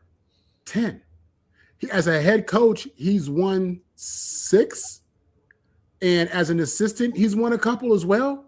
Sure. I mean, if he's not a first ballot Hall of Famer, who is? I mean, the idea that Roger Craig isn't in the Super Bowl is a crime for those who know. But Bill Belichick? Listen, but the thing with Bill Polian, what it tells you and reminds you of is that even older people, even people who are professionals, can be jealous, can be immature, can be petty, and they can be that in a way that really impacts the game. It impacts the process of the game. We should today, Patriot fans, New England fans, football fans, should be celebrating the fact that the greatest, and again, I say greatest by the championships, the greatest NFL coach to ever walk the sidelines was denied access to the Hall of Fame, and that's just a crime. And it comes off the effort, the hating and jealous and petty effort of Bill Polian. It's sad that a single man can have that much power. It's sad that you have other adults who are weak enough to fall to that, to drop to the knee for that. You know what I'm saying? So it's really an unfortunate situation. It doesn't make any sense. There's nothing, logically out there in regards to, Spygate and Deflategate, all that nonsense. Yeah, and Deflategate and all that stuff. I mean, if it happened, it happened. I don't know. But he already paid for that. He paid a price for that. Exactly. He absolutely did. And it's just one of those things where, is this going to be a Pete Rose thing? Are we going to be that ignorant? I mean, you say it can't be. You say it can't happen, right? No, it can never be that. I never thought Pete Rose would die without being inducted into the Hall of Fame while he was alive. That blew my mind. That the greatest, arguably one of the greatest players ever, greatest hitters ever, isn't in the Hall of Fame. So this is sad, man. It just tells you that even at the highest level, like Ye said, people got the most self-esteem issues, ego issues, pride issues. I'm a Jet fan, diehard Jet fan. I hate the Patriots. I hate everything New England and Boston, period. But I know Bill Belichick is the first ballot Hall of Famer. I know that it sounds crazy that Bill Belichick isn't in the Hall of Fame, regardless of how you feel about him, or you jealous of his girlfriend, or you jealous because he making $10 million. That stuff matters. They are mad. Yeah. All right. I think this might explain some of this stuff, and this is from one of our not only sports writers but Hall of Fame voters. So Paul Donovich made a post about 2 hours ago, right? And he was just laying this whole thing out, right? And he says a few things about this whole Belichick Pro Football Hall of Fame shitstorm for all intents and purposes. One, he's been a Hall of Fame on the selection committee for 25 years. I was on the coaches subcommittee this year that selected Belichick as a finalist. I voted for Belichick, so he wanted to clear that up. He thought he was a shoo-in, that he knew there were 2 or 3 people who weren't going to vote for him, either because of Spygate, the Hall of Fame's decision to reduce the weighting requirement for coaches from 5 to 1 year, but never imagined that he wouldn't get the necessary 80% approval, the 40 or 50 selectors. 2, contrary to popular opinion, selection committee is not only made up solely of sports writers, but also, that people need to stop with the ridiculous. The writers had a grudge because what he meant to them nonsense. That if anyone was bothered to look at the list of committee members, they notice it includes broadcasters, Hall of Fame players, coaches, executives, and former and current league executives, including the head of NFL Films. 3, that the Hall's decision to change the voting rules for players, coaches, and contributors and seniors last year was a huge mistake. And this is what I was getting to. And probably the reason why, what Ben was sitting there saying, why your dad hasn't gotten in, Marvin, that they put them all into one lump sum now. The seniors, the coaches, all that stuff is all put into one pot, which I think is wrong. They should all be separated. I agree with that part. Instead of having separate yes or no vote for the coaching, contributor, and senior finalists, Hall of Fame, that in their infinite wisdom decided to lump them all together last year, to consolidate the 3 senior finalists. Last year was Sharp, Maxie Ball, Jim Tyler, and the contributor candidate Ralph Hay, the coach candidate Mike Holmgren, which another one. Why isn't he in the Hall of Fame movement, right? And to have each one of us vote and ask for one of the 5. Common sense says if you're going to give 50 people 5 names and ask them to vote for 3, it's going to be much more difficult for any of the 5 candidates to get the necessary 80%. And that is exactly what happened. If only one of the 5 made it, and last year it was Shannon Sharp.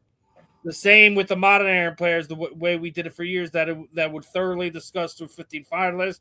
Our meetings would typically last 8 hours, 2 separate reduction votes from 15 to 10, from 10 to 5, and then the separate yes or no votes for the 5 survivors. The Hall of Fame class won't be officially announced to Thursday before the Super Bowl. The Hall has been upset about leaks since switching from in-person on the day before the Super Bowl to Zoom meeting mid-January following the COVID. They switched to the new voting besides the whining complaints for old Hall of Famers that it was becoming too easy to get into the club and to prevent selectors from actually knowing who made it. Well, mission accomplished because somebody leaked this, right? The fact that we're talking about this right now completely did away with the fact that that was going on.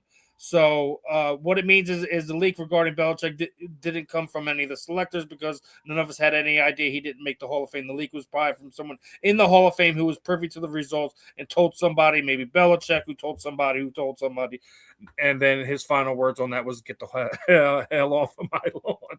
So Paul Domovich made some stuff that I think cleared up some things right there, right? On why some of these guys haven't been getting in, because some of the old coggers are getting upset and are sitting there saying it's too easy to get into the Hall of Fame. What?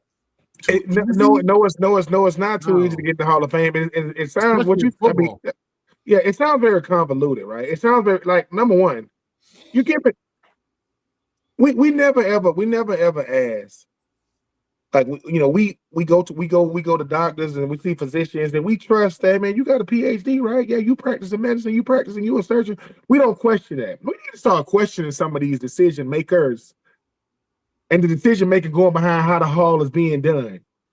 The most prestigious and hardest Hall of Fame to get in is the NFL. That is nothing against the NBA, that is nothing against MLB, and there's nothing against hockey and all that. And to have people who have great, because here's the thing, this is supposed to be merit of what I did on the field, right? It seems to be very, and here's the thing, why would you not want it to come out? Why would you not want it to come out how you voted? Because people gonna ask you why. Here's the thing, I don't like Deflategate, Bountygate, but you didn't kick him out the league. You let him keep coaching. You burnt the tapes, Roger Goodell. Burn them. But think about what Marv just said. I can't stand Boston sports. He cannot stand the Patriots. Cannot stand the Boston Celtics, right? That don't mean that Tom Brady wasn't him. That don't mean that Ty Law wasn't him and Rodney Harrison wasn't him. I just don't like him. But the difference is I'm not a voter. If you don't think bias is going on in these rooms, because here's the thing. Let me tell you what you said too, Steven, that I heard.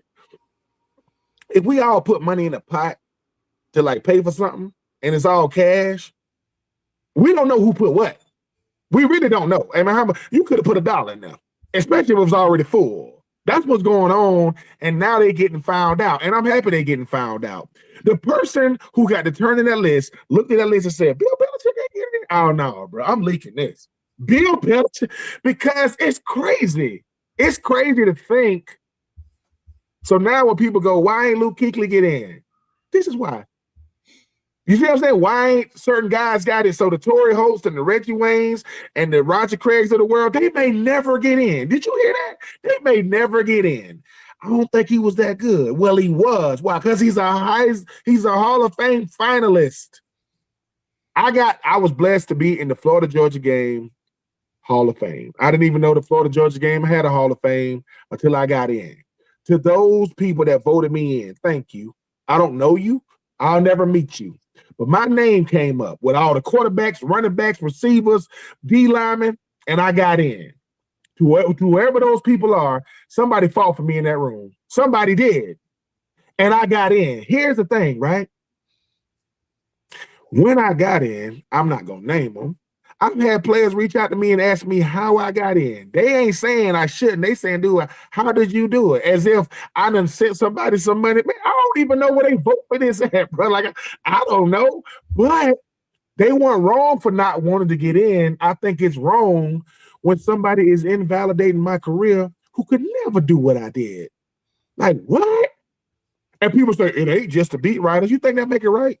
Because it ain't just, now it's a whole bunch of people. You got former GMs and front office people. This is what you know. Front office people and beat writers, they cannot be trusted. That's what I realized. They cannot. Because if this was players, Marv, won't they do this? Only let offensive linemen that are already in the Hall of Fame vote for another future Hall of Famer that's an offensive. Do that. I bet you he'll get in. Take a running back that's already in to vote for Roger Craig. Now, Ben, that makes too much sense. Yeah. Get the dude that worked for the Boston Globe and Bill Polian to do it. Man, stop it, man. This is why football players be so pissed off, man, because I'm like, I mean, think about it. If somebody go, who kept me out? That guy right here. Him? Hey, Bill, that's him? Oh, that's him? Man, stop playing. I thought it was somebody. What are your thoughts, Marvin? Because I think what Big Paul did is laid out a lot of things that we needed, that the listening public needed to hear from people that are not inside those rooms. So what are your thoughts on that part of it? So, well, having listened to you read that entire spiel, and it was a lot, and obviously listening to what Ben saying, I think what you have to understand is whenever you allow human beings to be a part of a decision-making process, you're going to deal with human emotions, and you're going to deal with humans who have feelings. And as I said, humans who have insecurities and jealousies. That's a real thing. You know what I'm saying? Whether we're talking about the voters or the refs, human error is part of the game. It just is. And the thing about being in the media, being a journalist, one of the main things you're supposed to be is objective. But that's hard because most of these people are going to be hardcore sports fans who know sports personalities and how that person was at the press conference or how they treated you during an interview or what you heard about them through your best friend who's a GM. Or that stuff impacts you, whether you want to admit it or not. You know what I'm saying? It does. So we deal with human error. We deal with human emotion in a situation where people should be professional. And part of that is being objective. And I just don't think you're able to get that. It's no different from voting for anything else, president or male. People get caught up in emotion. They get caught up in the TV advertisement. They get caught up in the scam that you did, which has nothing to do with your ability to do your job, which Belichick has done for a long time at a high level. So as long as we allow humans as part of the process, y'all, this is what it is. Steve and Ben, you both mentioned it. My dad has been a part of the senior list now for a couple of years. And now, Steve, as you read off, the criteria and what has been turned into. I'm thinking to myself, there's no way they're going to have enough people to give him 80% when they split the way they split. It's crazy. You know what I'm saying? And this is somebody who I believe, for multiple reasons on and off the field as a contributor player, had real impact in the game. So it breaks my heart, to be honest with you, to hear that they're playing games with something that men have and fought for. They're playing something that men have put their life on the line for. You know what I'm saying? To keep this, when the league wasn't playing payers nothing, you know what I'm saying? These dudes went out there and played hurt and did the two-a-days in the summer, all the preseason games. They did all the sacrificing to get to this point, and we let red tape and feelings interfere with the process. And that's unfortunate. So now I'm thinking to myself, is this where AI jumps in? Is this where we just make it computerized and take feelings? I mean, it's gonna have to be something else. But Marvin, I'm happy you said that last part. Ain't it crazy? Once again, come back to the player. Did our feelings and emotions matter? Guys play. They got a family member they just put in the ground. They got a baby that just died. They show up to the game because they understand. Hey, man. As much as I know they would forgive me, I wouldn't forgive myself, man. I only get so many Sundays, right? And these same GMs, front office people saying all this, man. I loved him as a player, loved his grit until it's time to give him what he's earned. Let me say this: these players earned this. This ain't the stone called the NFL Hall of Fame. And we outside and hey man, it's a long line. No, it's prestige. Yep. What John Gruden said, man, you one of the greatest of all time. You don't mess with that. I get feelings and emotions are involved, but if I'm in the room, I'm saying with everything. Listen, I know that when he had an event, he canceled on you and he cut you off in traffic, and you don't like his politics. Was him on the field? Yes. What are we doing? He's got a question for you, Marvin. Yeah, my dad was inducted into the College Football Hall of Fame in 1994. This was after being a 3-time All-Conference, 2-time All-American, and the number 4 pick in the draft. You know what? Hey, Steven, we're gonna make this show even. We're gonna extend this show not today, but we're gonna say, look, we're gonna start getting in contact with former Hall of Famers. That's all that at these positions, and we're gonna name the hey Jonathan Ogden. Yeah. Do you know Marvin Powell? Who's the left tackle? Yeah. Watch with his face there. Oh my God. Just look. That's the part I don't like. Yes, we are at the beck and call of some of these people, but I don't like that. I don't like the fact that somebody gonna tell me what my parent was because you didn't like him. Man, crazy. But so we're talking about a lot of things, and a lot of things happened over the last week. And there's another thing I kind of want to touch on because it's very sad and touching, and it shouldn't have happened. There's no reason it should have happened, but it did. Unfortunately, over the past week, we lost former Eagle, former Raider Kevin Johnson. He was having from what I'm understanding, some type of TBI issues. We don't know if it's CTE at this point in time that led to the fact that he was homeless. And while being homeless, living in a homeless encampment, he was murdered. He had blunt force trauma to his head. There were several stab wounds, and during the week, Asante Samuel put out a post that NFL players being homeless, like that the NFL just needs to do better. And it's stuff that me and Ben have talked about on other things that I don't think some of these players are aware to some of the stuff that they have access to as being a former NFL player. And then, this guy goes off on this rant basically on the top half of this that, making it about like a mismanagement of money that, Kevin had made enough money in his life to not be in a situation where he's homeless or something to that effect. And that, I'm going to say this. I don't think it's 100% on the NFL's back that Kevin was homeless. I don't think it was 100% on their back that this should be attributed to him. I do say that we need to, former players, whatever, make sure that they have access to information to help them when they're in these situations and they're struggling with whatever aspect of life it is, whether he was having TBI issues that it has turned into CTE or not. We're not going to know until the autopsy's done and over with, and they actually take a look at his brain to see if he did have CTE or not. But the fact that we're talking about a former player, he only played in the NFL a handful of years, so I think like if you look at it, the total dollar amount attached to the contracts he got in the NFL, it was barely $500K. So it's not like he was ever a millionaire in earnings or anything like that. But it's sad when this happens to a former player that he was homeless, and he unfortunately another person took his life. You got to feel for his family, and I'm not going to put it on the NFL because, like I said, the only thing I think they need to do a better job is outreach and making sure these guys are connected with their former brothers and teammates and stuff like that to be able to give them the resources they need to improve the situation they're in, whether it be medical, physical, whatever, mental, whatever.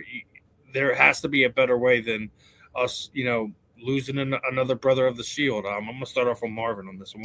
What are your thoughts on Kevin's passing? And a few things that you said. First of all, I hate to hear the loss of a young man because he's still he was a young man.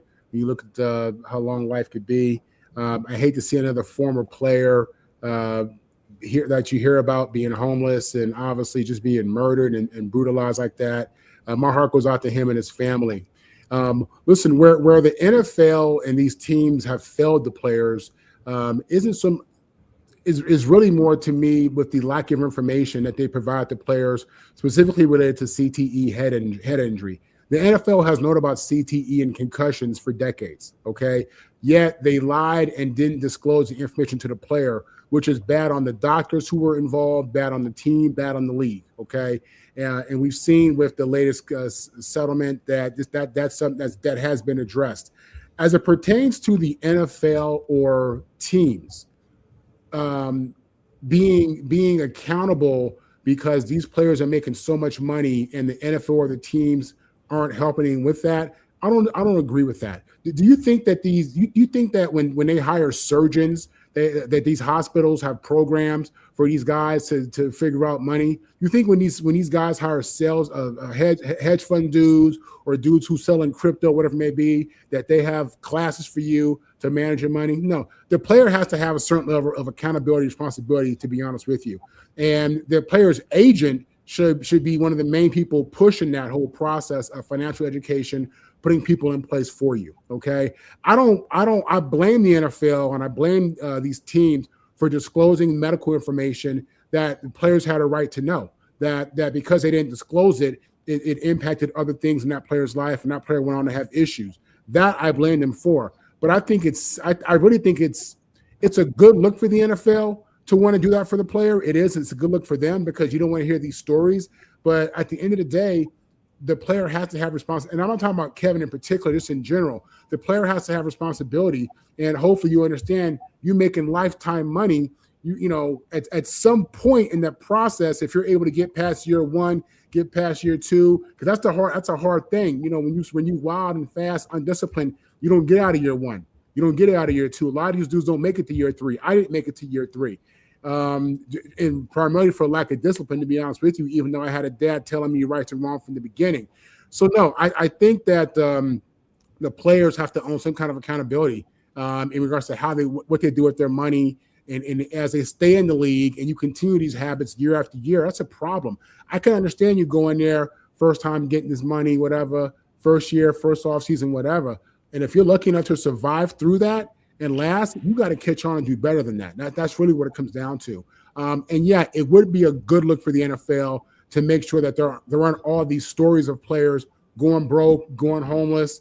And if the homelessness has anything to do with the CTE concussion, well, again, yeah, we can argue that conversation started really late.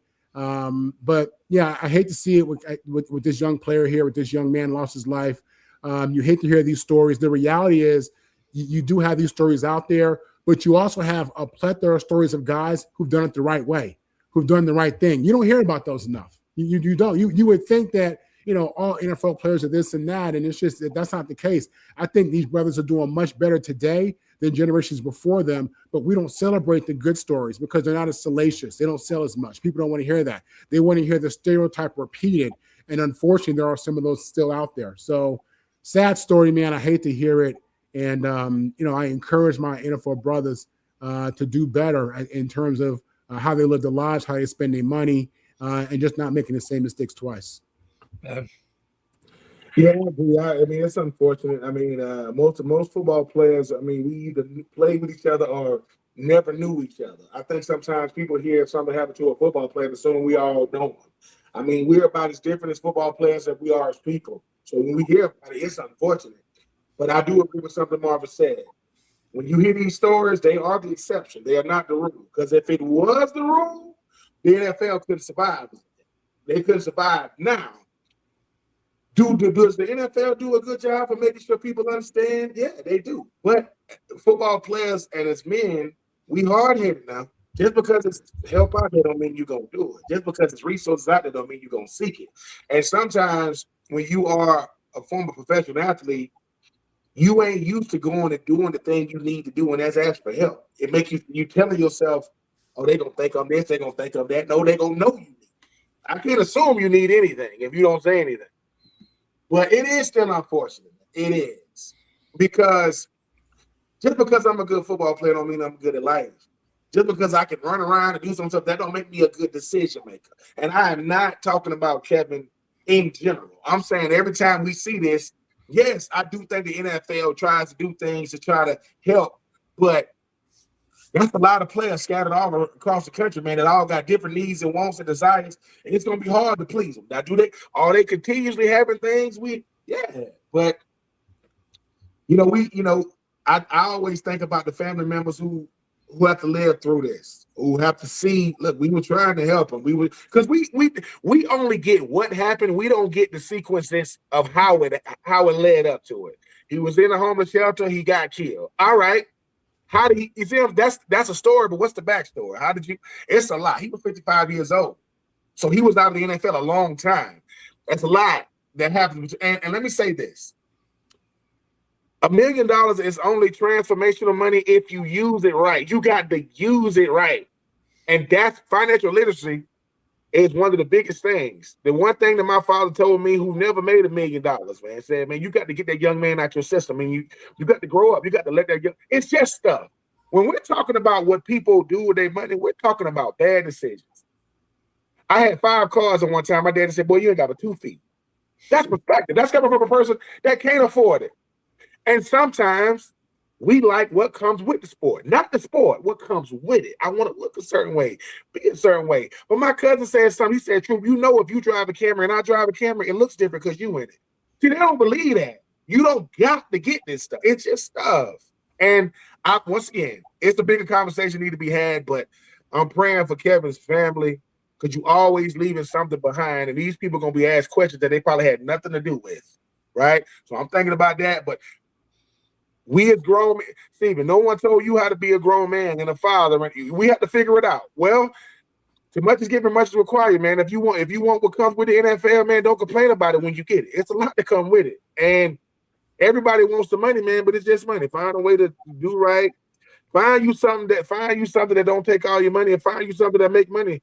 Because they say a business is only a business if you can put it down and it keep working. If you got to do everything, that's not a business. Put it down and see if it still works. So, hey, man, I know that was a lot, but I'm praying for that, praying for his family. I just think that every time we hear these stories, you would think that the NFL don't do nothing. Well, here's the thing. The NFL is a high generating, sports business in America. So if the NFL ain't doing it, the NBA show ain't doing it. And the MLB show ain't doing it. Because the second highest generating sports business in America, that would be college football. That is number 2. That is over the NFL. I mean, NBA, MLB. People like Marvin are doing a great job when you start talking about the different things they do, man. So I'm going to highlight you, Marvin, man. Y'all are a godsend. Show up at some of these events. And sometimes just show up with no expectation at all. And I guarantee you ain't going to just be able to sit in there and not talk. That's not how I go. You ain't going to just sit in here and, hey, man, what's up? What's your name, man? Talk to us. Well, mental health is real, man. And if we talk more about mental health, CTE would be easier to talk about. But since we don't talk about it, you know what I'm saying? Therapy is real and it works if you work it. So hopefully that helps some of the listeners, man. But yeah, I'm like Marvin. I'm not gonna just blame it on the league. The league gave him a chance. That's why I'm wanting to make it clear. Like I don't put this on the NFL's back, and especially like Marvin said, like he's 55 years old. He's been at the league, for more than 10, 15, 20 years. So it's rough. I mean, I bring it up because he was an Eagle for a period of time, so I want to make sure it's something we get out there and people are aware of. But it should be another cautionary tale why you don't need to have your pride and ego about things. You need to make sure that you're asking somebody for help.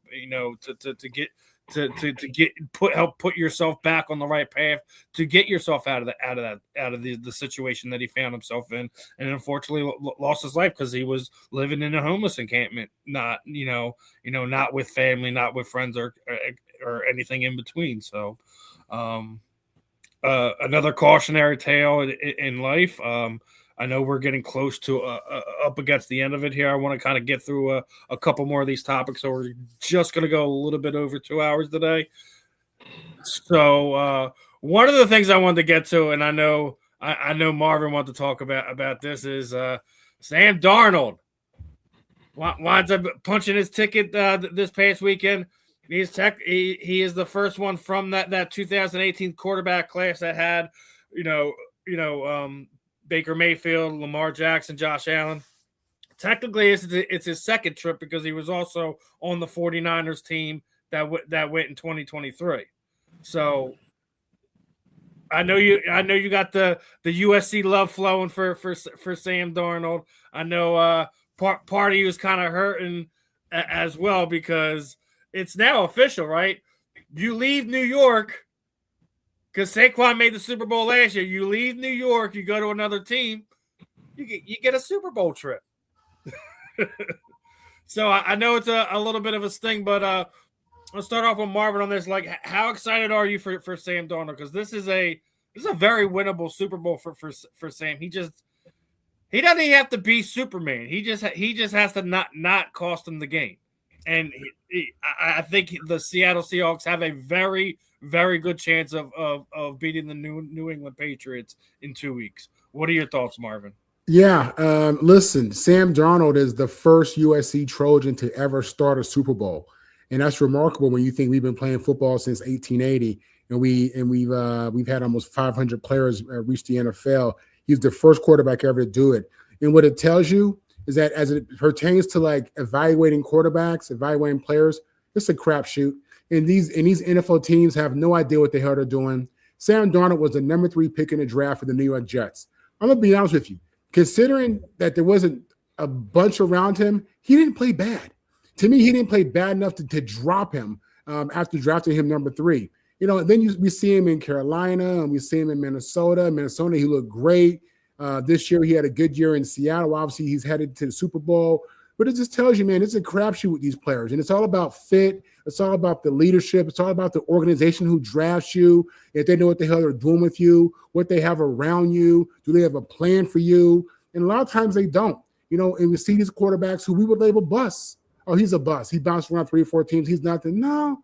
I think that speaks to bad management and bad leadership. So I'm happy for Sam, a guy who was projected out of college, who had a great college career at USC. He was a phenomenal player for us. But guy who went high in the draft, bounced around, was labeled, never really recovered from the whole "I'm seeing ghost" comment. That was played out in New York. And I think what you're seeing Sam Darnold the last couple of years is redemption. What you're seeing is the talent that we thought that he had coming out of college. We're seeing that show up. We're seeing veteran years. We're seeing, years in the league show up as veteran years and experience. So you put the guy around a good defense, give him a good run game, give him a couple of receivers.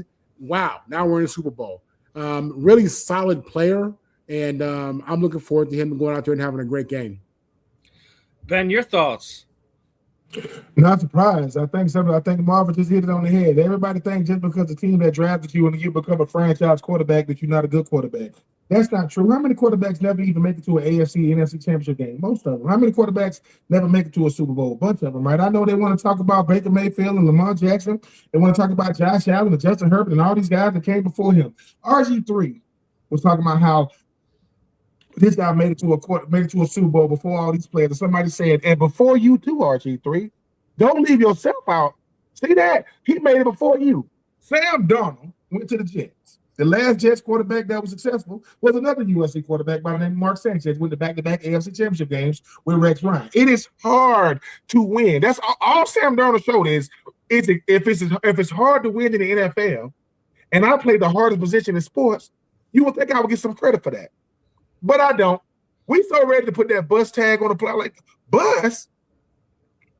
Number one, he's the only player in NFL history to win 13 games for 2 different teams. He's the only player ever.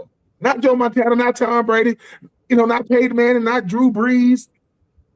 I'm happy for Sam Darnold because that's the only way you're going to get people to shut up. What you going to say now? Keep on making up stuff. Oh, man, he ain't that good. Lies.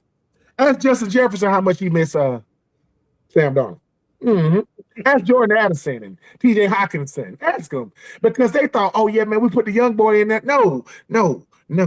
It takes time to develop. I'm supposed to peak in year 2, year 3. What did A.J. Brown say? Oh, because Saquon ain't going for 2,000. I mean, he ain't good either, right? No, he's gone for 2,000, which is a very prestigious list. Sam Darnold did the same thing in 2025 he did in 2024. And that's when a bunch of football games, except for 2025, they had they were the tops in the NFC, and they did it the hard way. I'm happy for them. Well, and that's why I'm going with Seattle because Drake May didn't look good last week. Drake May didn't look good He looked like a second-year quarterback last week. Put the weather aside. Yeah. I'm not even going to use that as an excuse. Now we obviously we talk a lot of Jalen Hurts on there. Let Jalen Hurts play that way in the championship game, like Sam Darnold. Don't do that. No, we can't do that, Stephen. But I will say this. Shout out to old Pat McAfee coming at Dan Orlovsky. Sometimes you got to be asked, hey man, your energy seemed to be a lot because when Buffalo wins, it's because of Josh.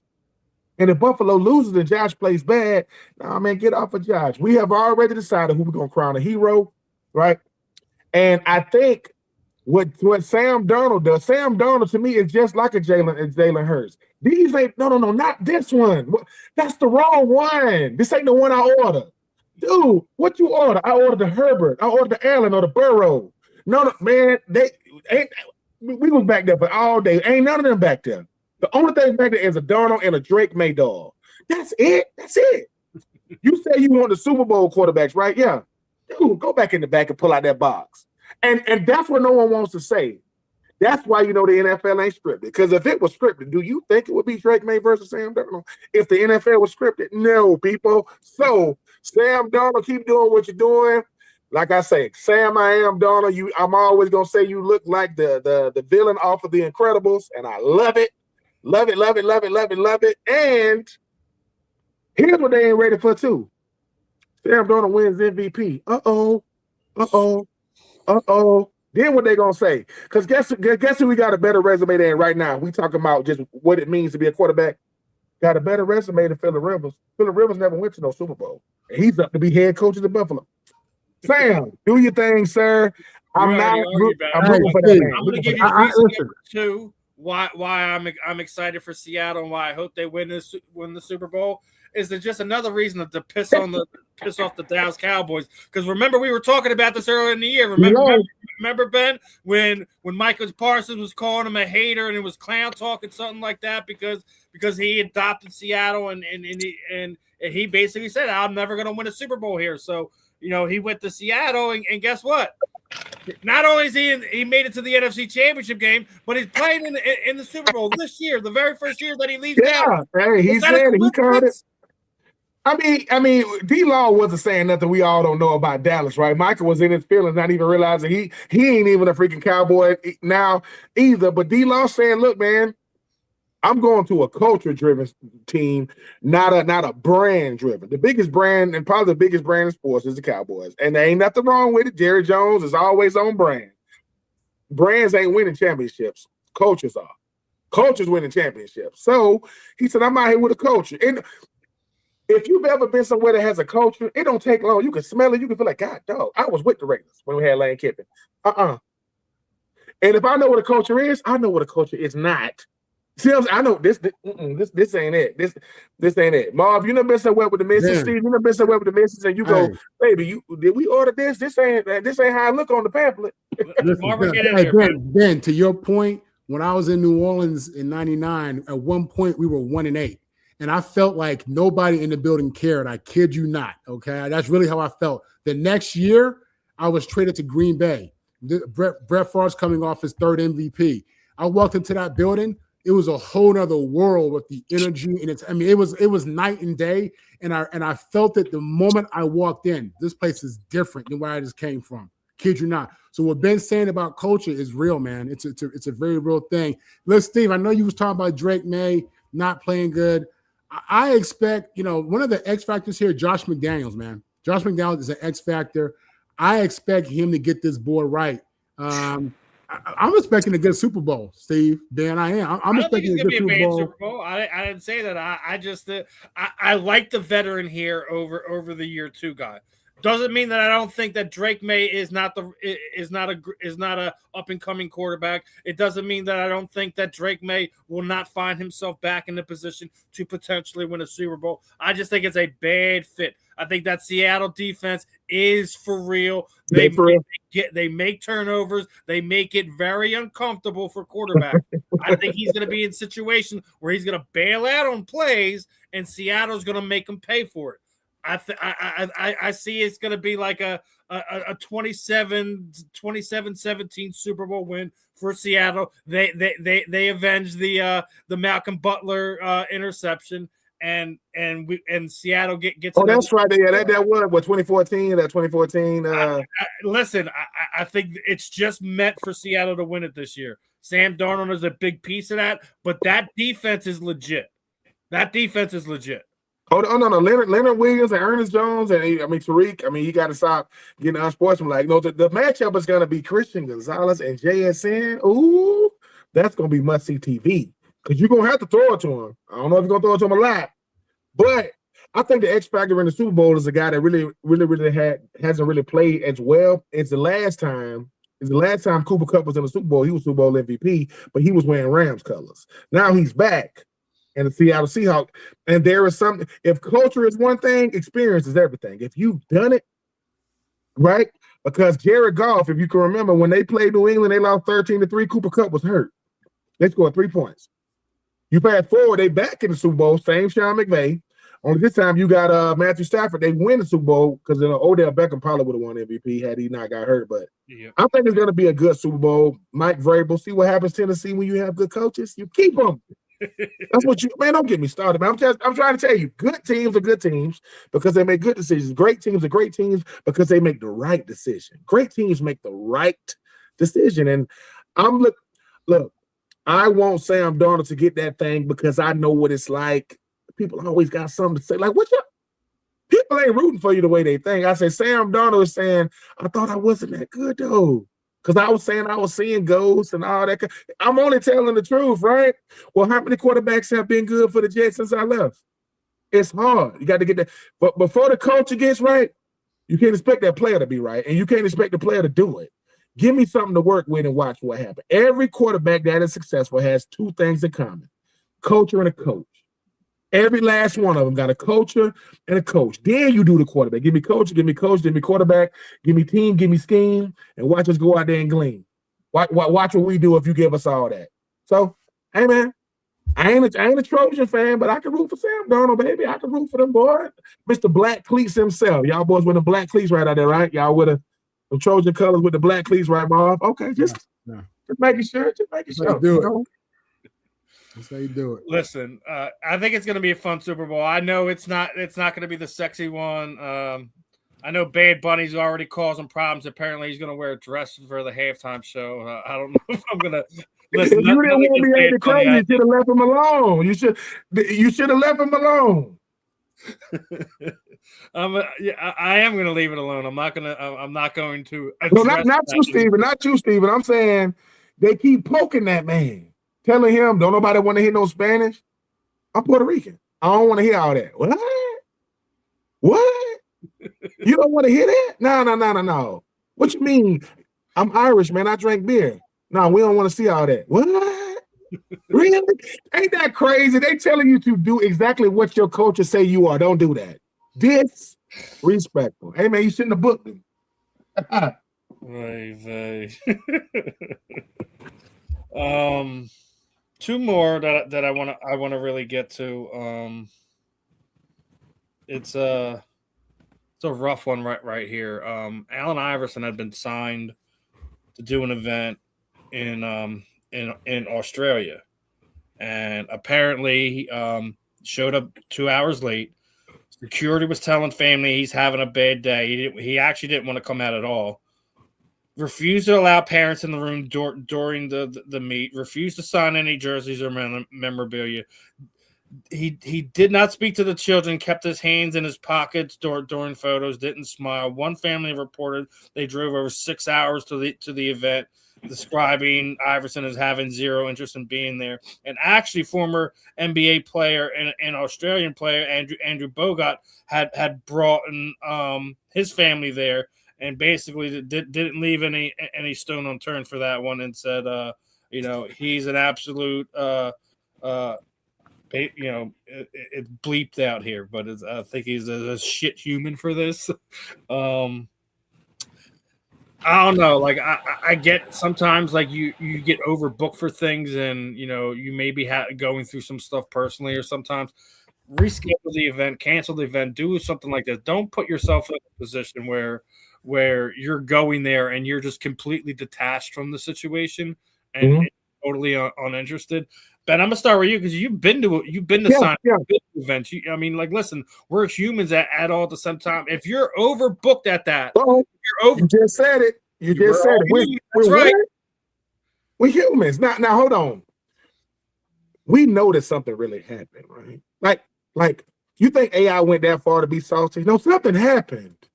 See, and once again, AI is still trying to protect whatever happened. Now, he could have been a little better, but Marvin has had this happen before. Marvin sitting down eating with his family. Somebody say, hey, Marvin, listen, I know you I know you eating with your family or whatever. I know you don't want people coming up to you asking you for an autograph, but can you, which is ass. But here's the thing. When you are an athlete, both current, future, or past, you don't get to have a bad day. You don't get to have no. What you mean? What you mean you got feelings and emotions and I drove 6 hours. You think you drove farther than I flew? I had to fly here. That's a long flight. I ain't never been to Australia. I know it's a land down under. I know it's a long flight. All I'm saying is one bad day for AI, look at this bad publicity. That could ruin future opportunities, which means I am not saying AI was right for how he did. I'm just saying that don't make him wrong for what he did, because we don't know the full nuance of it. Not saying it's right, but sometimes, and Marvin, maybe I'm jumping the gun. Sometimes you get sick of that part. I get sick of. I always got to put on the good face. Your wife looking at us like, Marvin, it's okay. No, it ain't okay, man. They told. And I got. You see what I'm saying? I got the, and it isn't you. That is what is exhausting. You want to know the exhausting part? That part. Forget what I'm dealing with. Hey, this Marvin? Yeah. Hey, man, sorry, man. Your dad ain't making it in the Hall of Fame. Man, I thought you would click. I got to go out there and, hey, that stuff is hard, man. That's hard to do with your own family. So I'm not condoning what AI did. Let me stress that again, right? Ain't it always a story? I drove 8 hours to get. How do we know you drove 8 hours, ma'am? How can we confirm? Not saying you didn't. Not saying you didn't. So AI, look. You're way famous than I ever want to be. I never cared about no fame. I'm just saying, Steven, you've done events for people that were disrespectful, and you like this. Ooh, you lucky. I will light you up if we wasn't in public. Steven, I know I'm not going to name him name, but there was a certain gentleman that we used to work with that came all the way to Philly. And you was like, that's how you going. So I'm not saying, let me say this again. AI, I'm not saying you was right, sir. And I'm not saying you was wrong. You got to find that middle part. Because, I have a nonprofit 3.5 hours away from where I live, right? And one of the only things we tell our parents to do is to drop your kid off. We got parents that'll say, well, Ben, if you can't come get him, he ain't going. Do you know how? So hold on, you got to drive 5 minutes. I got to drive 7 hours. That's going and coming with good traffic. So, but I got to be the one to say, so Ben, you telling me you can't come get him? You drove that far? Ma'am, I would. Ooh, you better be lucky I know Jesus. I'm just telling you, this stuff is crazy sometimes. But hey, man, it's gonna happen, man. AI close to 50 now. If he ain't 50, this ain't a 30-year-old AI now. Your patience get thin. My daddy say, I said, Daddy, how's it feel getting ready to turn 68? No patience, none. I just got it for my mom and my grandkids. I'm his son. He ain't got nothing for me. He got something for the ones that came from me and his wife. So AI, man, hey, man, you highly sought after, man. Don't mess up them opportunity, man. It's an hour, smile.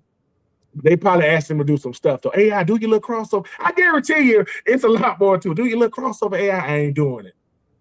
Really? I drove 6 hours, and so I don't know. Hopefully, what are your thoughts on this one, Marvin? What are your thoughts? Yeah, well, number one, when you deal with human beings, this is kind of what you can get sometimes. Unfortunately, this sounds more like a young AI than present AI, because I haven't, you would think this guy is still doing appearances, still trying to make some money. I mean, you haven't heard anything like this, No. What's unfortunate as well is, and I don't think you should be celebrated for doing what you should be doing the right thing necessarily, but they don't, how come there are no stories of, the 1,000 other times he did an event and it was life-changing for people. It was inspiring for people. Where are those stories at? On this one, it sounds like he had a bad day. Mm-hmm. And I'm sure that there's more to it, as Ben said, that we just don't know about. You know what I'm saying? You still expect him to maintain a certain level of professionalism. He traveled 20 hours by flight to go out there. Make it work. We hope that straight flights too, Mom. We ain't even talking about delays. No, that better be New York to London, London to Melbourne, or something like that. I'll give you one stop on a trip like that. But no, man, I hate to hear this kind of stuff come out, because the reality is you got everyday people out there who are going to criticize him for this and get on him for this, but in their own lives, in their own workplaces, they pieces of crap too, or they have bad days too. You just don't hear about that. So I'm going with the majority over this, and the reality is the majority of time in the last 2 decades, you don't hear this from him. All you hear about how he's turned his life around, doesn't drink like he used to, or if at all. These are things to be celebrated. Listen, is it practical, or does it make sense, or do I believe that he went out there and kind of flipped the script? Maybe. I could believe AI. You know what you should do? You should come on the Fan in the End and just talk about it, man. Come on over here. With our platform is your platform. Come through, man. I would want to talk about it if I was you, and I would want to come on a platform that's welcoming. You know what I'm saying? That want to just hear your side. No shade, no judgment. With this is what they say. We listen and we don't judge. We ain't judging you, brother. We just come through. You just hope it doesn't mess up his opportunity to make some money moving forward. Go ahead, Sam. I'm gonna say it like this. Marvin's right, because I've known, at least in the past 2 to 3 years, he's done more than a handful of signings in the tri-state area. And watching the videos and pictures that come out from where he's done these signings, and it's all been great. I thought before I seen this report that he had been overbooked, that he did multiple different events in a few day period of time. And I think maybe, that, but also it's like what I said earlier, if you already know that you're having a bad day like this and you're just not about it, reschedule and say, listen, listen, I'm having a bad day. I know we made the agreement to do with this. Let's run this back in a month or two and do it again. Because I'm just physically, mentally, whatever, like we said, whatever the actual situation is going on, let that be a bad day, whatever, and just come back and honor what you said you're going to do at a later date. Will people initially be upset? Yes, but like we said, we're all human beings. We have days where we're just not. We don't want to deal with the BS. Yeah. If he was having one of those days, he's having one of those days. He's allowed to have a bad day. We're not sitting there shining up AI is the example of what we should aspire every inch of our life to be. That's not what we're saying. What we're saying is don't be forcing the guy to be doing X, Y, and Z, and then just be upset when this is the result you get. But yeah, Eddie, like as we were already mentioned, like there was stuff like 10, 15 years ago where people have had these stories about AI, and he was drinking and doing all stuff. Oh yeah. Them the one. And listen, and once again, when you already don't like him, that's what you want to stick to. Yeah. Oh, I already don't really like him. But I'm gonna keep saying this about AI. Like we know that he's kind of changed who he is, but as we were sitting there saying, if he was on, a third leg of a red eye flight and then just hopping right in, it's just not an optimal thing. Yeah, you have to have some type of understanding when it comes to this. Like Ben was sitting there saying, I'm not gonna sit there and side with you, but I'm not also gonna villainize you for it either. Oh yeah, I don't know AI, man. I mean, if he was really feeling like it just wasn't the day to do it, reschedule. Don't cancel the event altogether and just basically be like, F you guys.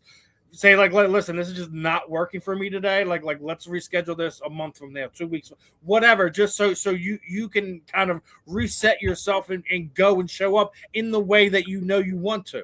Hey, I can write a book on being hated on. Hey, I'm looking at what Jalen Hurts go through and go, young man, I see it, but I'm the reason why the NBA got a dress code. AI had more white guys with cornrows in their hair than I ever seen in my life when he was at his peak. I'm just saying, man, his impact was crazy when he was in the league. I ain't never seen Jordan, Kobe, LeBron. I get it, but AI, he right there as far as impact. So yeah, he'll be all right. So as we're gonna get ready to wrap this one up, obviously, get both of your guys' final thoughts. Marvin, parting words, last thoughts for this afternoon. Yeah, Bill Belichick got robbed, and it's really effed up when you think about his commitment to this game, his impact on the game, his impact on the greatest player that we've ever known, the greatest champion we've ever known in Tom Brady. He got robbed, man. And, what you saw from Bill Polian was just a little jealous boy who never grew out of being jealous, never grew out of certain insecurities, never really turned the hump on maturity. That's what you see, and I hate that because Bill Polian's had himself. He's had great impact on this game, But to be a part of anything that hates on Bill Belichick and limits his votes to get into a place that he absolutely deserves, I mean, it's horrible, man. I hate to see that. With that said, I know we'll be going next week, but hey, get ready for Sammy D, baby. Let's go Seahawks. Ben, final thoughts. Yeah, I agree. Look. It's hard to do anything professionally. Anything. It's hard to be the best at it when you get to that level. The Bill Polians of the world, we need to shut that kind of stuff down, man. He's had his time. 20-some years. Let's move on, man. Let's Bill Belichick not being, I'm gonna say what Marv said. If Bill Belichick is not a first ballot Hall of Famer, nobody is. Nobody is. Because either it mattered or it didn't. Either he did it or he didn't do it. Bill Polian didn't mind being voted to the Hall of Fame, did he? Though he ain't mind getting voted in. Ain't that crazy? A Hall of Famer won't vote for a future one. There's pettiness, and then there is front office and beat writers. That's a different level of petty, people. And it seemed to be trickling down to more than just the NFL. Shout out to Andrew Jones for finally getting in that MLB Hall of Fame. Yet, Barry Bonds is not. How? I just asked how. I seen Will Clark did an interview at some point in time in the last few weeks. There's over 400 people that are voting for the Hall of Fame that are apparently active reporters for the MLB. You're telling me there's over 400 beat writers right now covering Major League Baseball? Where are they at? I ain't seen them. I ain't seen them. Have you seen them, Ben? Have you seen? I know they cover them. Yeah, they write a story. They write a story a month, and it's a column. And they don't even got the research. Okay, well, vote for him. Oh, you trying to blame it? You trying to blame? That's what they're trying to blame it on them. Man. Listen, the fan in the end is one of the best places to come in. You want to get all things nuanced when you talk about sports. You talk about perspective, you talk about nuance, you talk about nonsense, but you listen because we make sense. So do yourself a favor and keep listening. You don't got to like it. You might think we're not right with our perspective, but that don't make us wrong. That does not make us wrong. Because until Marvin Dad get in, tell you, Ben, I had a troll on YouTube that was trying to tell me that Kirk Cousins is one of the great quarterbacks of our era. He literally was comparing him to John Elway and Peyton Manning, and I just couldn't help but laugh. I'm like, yeah. Kirk Cousins would laugh at that. Guy who's 1-4 in the playoffs, man. Kirk Cousins was laughed at. Kirk Cousins is the greatest real life bank robber we ever seen. But he robbed the bank in real time. I ain't mad at him.